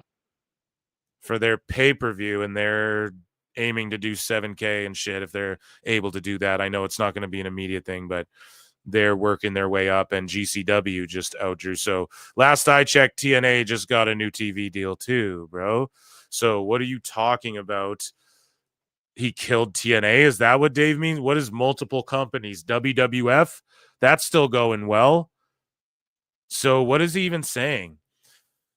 Anyways, though, Dave, Tony, and Eric, which had a successful company. Yeah, Tony's isn't successful, so he couldn't stand up and put his hand up, but he would be the first, let's be honest. And Dave's never fucking ran a professional wrestling company. So Eric Bischoff responds and goes, the Black News Channel, BNC, faced significant financial challenges and officially shut down in March 2022. Here's a concise overview of their bankruptcy situation. So listen, we covered this on the show because Awful brought it up. The Black News Channel, owned by Shad Khan, went bankrupt the fucking same day they were tweeting out, oh, we're looking new creative and expansion and everything's great here. Legit. The same fucking day they went bankrupt, right? Awful broke that down in one of his many videos. It's owned by Shad Khan. It went fucking bankrupt. Now, Dave will skirt this and go, oh, well, that's not Tony Khan. But it is. It's the same source of money. It's the same well of money. I don't care if Tony made $1 million as the stats guy for the Jaguars. How the fuck did he get that job? It's the same thing as if his dad just put $1 million a year in his pocket or whatever. It's the exact same fucking thing. But yeah, they announced their shutdown only 2 years after its debut in early 2020. The channel aimed to provide news from a Black perspective, but struggled financially. At the time of closure, BNC was reportedly in debt by approximately $50 million. The closure resulted in over 200 employees, primarily people of color, being laid off. There were also reports of employees not receiving their final paychecks for hours already worked. That's the cons, bro. Con. And then that fumble with the Jaguars, right? And look at the bullshit Dave's spewing here, dude. Fucking madness. So Northern DC for $5 says, let 2025 be the year that the wrestling community as a whole finally rejects the star rating once and for all. Bro, you know what? The sickos won't do it. And then idiots like Ibu does his versions of the best star. guys, Tony Khan. But yeah, I think people have rejected it. It's so stupid. Edge is saying so many wrestlers in AEW, like unless you're in La La AEW land, you care about what Meltzer has to say.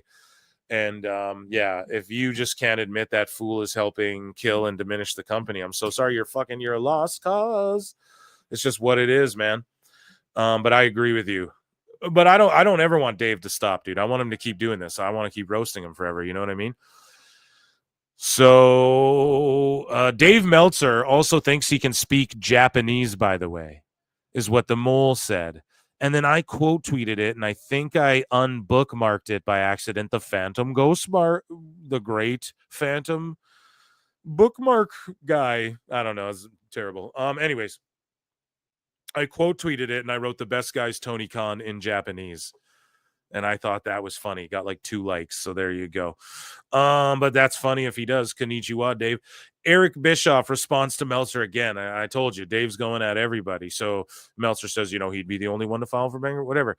So Bischoff owned him with the BNC, and then he owns them like another quote tweet, though. He's like, Beatnik Investments, LLC, owned by Tony Khan and his sister, owns a... Oh, shit! So it was actually Khan, and it was actually Tony, not even just his dad. So it's an even bigger own on Eric's behalf. Let's drop an explosion for Easy.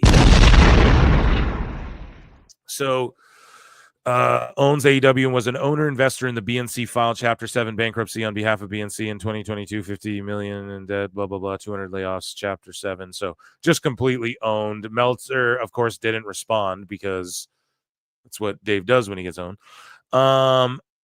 Alvarez again, just saying that the Britt Baker stuff was blown way out of proportion, which who knows what to believe. So Meltzer responds again to this guy, Flex Duger, who says, okay, Bischoff is the only wrestling promoter to beat Vince, which is facts. And then Meltzer goes, he didn't. He was ahead at one point for sure and lost in the end. Many at the territorial level, Watts, Crockett, Jarrett, and Von Erich also beat Vince in their areas for a short period of time, and eventually in every case that changes as well. Vince never beat the Japanese groups in their markets. although at certain points may have been stronger and perhaps would be again now. Dave, they drew 16K for their biggest event of the year. That's what WWE does for Raw every week now. So it's like that. Maybe. No, it's what it is. And just to even say this is so fucking delusional. When Eric Bischoff even was working with the Japanese to help enhance their shit, and he did a show in North fucking Korea to try and help boost wrestling around the globe, Dave, while you were fucking picking papers and fucking, writing all 80 million words, writing a million ums and ahs, dude. Bischoff was like actually doing the shit you think you're talking about. Oh man. Yeah. Yeah. The Von Erichs outdrew WWF in Dallas around fucking before he went to WWE for sure. Like, yeah. Yeah. Okay. And Jesus Christ, man. Vince was almost bankrupt and shit himself. You want to talk about bankruptcy and shit. And that's what Dave doesn't understand the value in either. And neither does Tony, because he's never truly been knocked down. I get knocked down, but I get up again. You're never going to keep me down. They don't understand, like, having to claw your way back up. And so, like, Bischoff had to claw to get to where WWE's on their back foot. And Vince had to claw through some really bad years and being sued and stuff. And then WWE, as Meltzer pointed out in the pandemic, they had to claw back and get their popularity back. Help get it mainstream again. AEW, they're in the place where they could be clawing back, but they're not. They're just doubling down on like the worst shit ever. And it's just not working. So at the end of the day, it's not working, Dave. Oh, TV deal. Cool. WBD's made a bunch of bad TV deals and shit. Not working. Don't matter, The best guys, Tony God. So PJ Taint says GCW sold 400 more tickets than AEW at Hammerstein. What do you have to say about that? Meltzer goes, both sold out. Both sold out. You what? Oh my God, Dave. Both sold out. One had a bigger stage than the other. Also, the difference was 190. Why would I care past reporting the number? I was just curious. It's funny to me that the alleged second best company didn't sell as many tickets as an indie that only diehard fans know exist. It was also a better show. Oh, fuck. And then he gets ratioed because Meltzer blocked him right after this. But, dude, just owned him. PJ Taint, shout you out, man. Absolutely destroyed Meltzy. Oh, my God. Because it's true. GCW fucking outdrew them. We can't deny that. We have to stop living in cope about that. It's just the truth. And Dave's like, oh, I want to live in cope. Adam, oh, you mean like cope? Oh, not Copeland. Okay, yeah. Oh, the god of everything. Kenny Omega. Oh, dude. It's pretty sad, isn't it, man? What isn't sad, though, is we've had over, like, how many fucking 330 people, over 350 the whole night, over 330 this entire time. God damn, it's amazing. We're just growing so big, and I really love it. And this Saturday is going to be a huge stream. You don't want to miss it. We're going to do the pay-per-view and the SNME at the same fucking time and see what's better. And George is going to join me. Switchblade 97 says, Dave speaking on the Raw Netflix numbers. He says, oh, thank God this is in here. Yeah. So he says that the 18 to 49 will be the key number for Netflix. Netflix doesn't even measure 18 to 49, and neither do Video Amp. How can the key number be a number they don't even bother to measure? So Meltzer goes even with this. So this is why he's lying, gaslighting. He's uneducated in the fucking television business. He even tried to say Netflix didn't report those numbers. Yeah, but Video Amp did, but not Netflix. Yeah, but Netflix gets their numbers from Video Amp. And then Netflix did come out and confirm them. Dave just looks like a dumb, stupid asshole. And then now he's about to make up a lie here. And then his stupid, dumb fucking, and I hate to do this. I hate to just go, everyone's stupid. Look, and we're not looking down. We need to convert you dumb fucks, okay, who still pay Meltzer money and who will go regurgitate these lies. I'm convinced you're the bots Tony's talking about, by the way. I swear Tony's funding The reason Dave fucking licks his balls so much is because Tony's funding all the bot accounts that give him his $14.99 every month. Pardon me, but anyways, though, listen, Netflix doesn't even measure 18 to 49, neither do Video Amp. What has your boy Phil been saying too for so long now? Does 18 to 49, does that really even 18 to 29? Oh, sorry, they're moving the numbers around. Does that even really matter? Are we just looking at overall like all the streamers do? I've been saying that forever. Boom. Here we go. Other people are catching up now. It's good to see. So Meltzer goes, even with the same viewership, that doesn't mean it won't be a hotter product since the key demo is 18 to 49. So if 10 million people watch WWE, right? But only 3 million of them are 18 to 49. And then let's say 3 million people watch. I know this is insane numbers. That would never happen. Let's say 4 million people watch. You guys get what I'm saying? Like, let's say more people in the fucking key demo are watching AEW, but they're being trounced by like 6 million viewers, let's say. Is Dave still going to say, oh, it's not hotter because the key demo? Meanwhile, Netflix doesn't care about key demo to target what's hot, bro. That's not how streamers do this, Dave, because you don't know what you're talking about. And he goes, and we won't have those numbers, and I don't believe anyone will have them. But based on the NFL, the streaming, blah, blah, blah, blah. And then we heard what he said before, too. Oh, the 10%. And I mean, if AEW does 40%, it's really good. That would never happen. Well, hypothetically. Well, why even hypothesize that? Yeah, Dave, we know 40 is more than 10. And so, as I brought up before, Dave doesn't understand math, right? He doesn't understand 3 plus 3. He doesn't understand that AEW is not bigger than the NFL in any way. He doesn't understand that if 6 million people across the globe watch a show and not even 1 million across the globe watch another show, the key demo doesn't matter. Clearly your key demo's off there, Dave, right? And so you're out of touch. And that is why we roast you here. And that is why I do what I do. And that is why I have 350 people watching me throughout the entire fucking night on a Wednesday night and on Saturday nights. It's because you're a dumbass. So please, Dave, never stop. And that, ladies and gentlemen, was Dave Meltzer's Dummy Dumb Dumb moment of the week.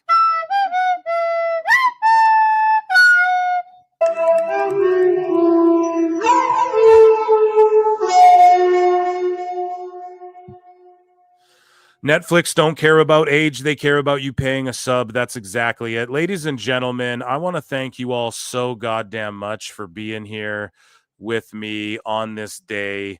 A beautiful Wednesday, the great PWT live show. Guys, Saturdays, Mondays, it goes down. This Saturday is going to be a huge, big one. It's going to be amazing. I can't fucking wait. And then the Rumble, we're doing a smash cast for the Rumble. It's going to be a great time.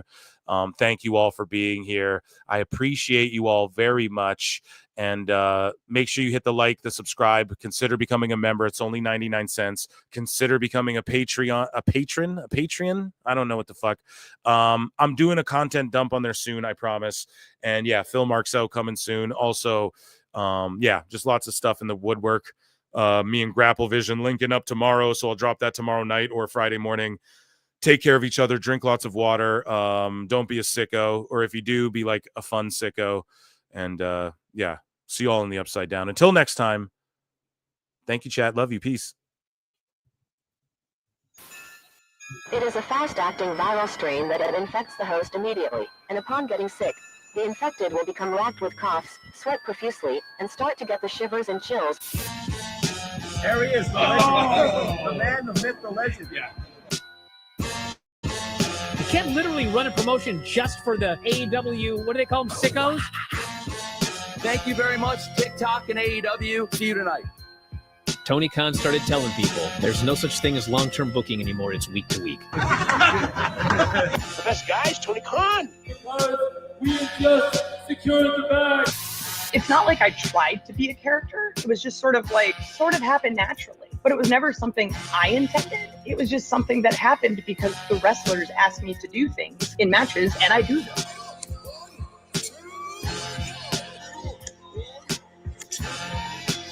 If you run a promotion just for the sickos, you're going to do 400,000 viewers eventually. effing Meltzer.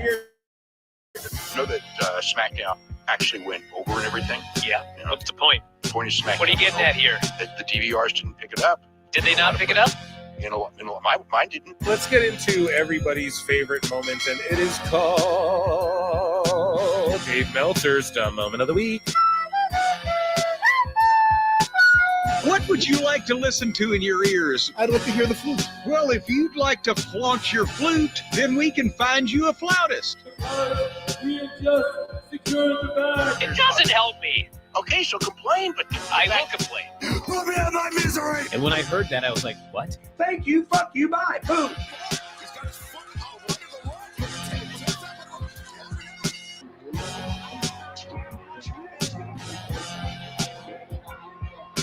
You gotta run a promotion for everybody. The sickos can be the ones that buy tickets first and spend the most money on the merchandise. Because we have just secured the bag. But like, you gotta promote for everybody. Then you'll have a lot of viewers. I think we proved a lot of so-called experts. We made them look like idiots. We're not going anywhere. Tony Khan's not going anywhere. You'll also be there on TNT. You'll be in 2 places at once. You'll be live on my favorite movie. Lifetime. It's so great, Pittsburgh. It's not like I tried to be a character. It sort of happened naturally. The best guys, Tony Khan. Keep themselves safe. I look and see it's not just me. Jack, why do you insist on doing this dumb internet shit on TV? I look and see it's not just me. This place is a fucking joke, man. You're a clown. I quit. So many of us have stood where we stand. We are the young, so raise your hand. So many of us have stood where we stand. We are the young, so raise your hand. We call us problem child. We spend our lives on trial. We walk an endless mile. We are the youth gone wild. We stand and we won't fall. We're 1 and 1 for all. The writing's on the wall. We are the youth gone wild. No. It doesn't make logical sense, but it makes. Well, yes, of course. But it makes wrestling booking sense. Of course, this makes no sense. Of course, okay, it makes no sense. However, in pro wrestling booking, which often makes no sense, you would do that. It's about making money. It's not about anything else. Wrestling's always been about making money first and foremost. That's it. I look and see it's not just me. Last weekend was the greatest weekend in AEW history. This is the greatest week. I look and see it's not just me. My security, my safety, my life was in danger at a wrestling show. So many of us have stood where we stand. We are the young, so raise your hand. So many of us have stood where we stand. We are the young, so raise your hand. We call us problem child. We spend our lives on trial. We walk an endless mile. We are the youth gone wild. We stand and we won't fall. We're 1 and 1 for all. The writing's on the wall. We are the youth gone wild. We call us problem child. We spend our lives on trial. We walk an endless mile. We are the youth gone wild. We stand and we won't fall. We're 1 and 1 for all. The writing's on the wall. We are the youth gone wild. Get wild! Yeah! If you're familiar with how we do things often here on these Wednesdays, it's a lot like one of my favorite movies, Time Cop. What? Fuck you. Fuck you. Yeah!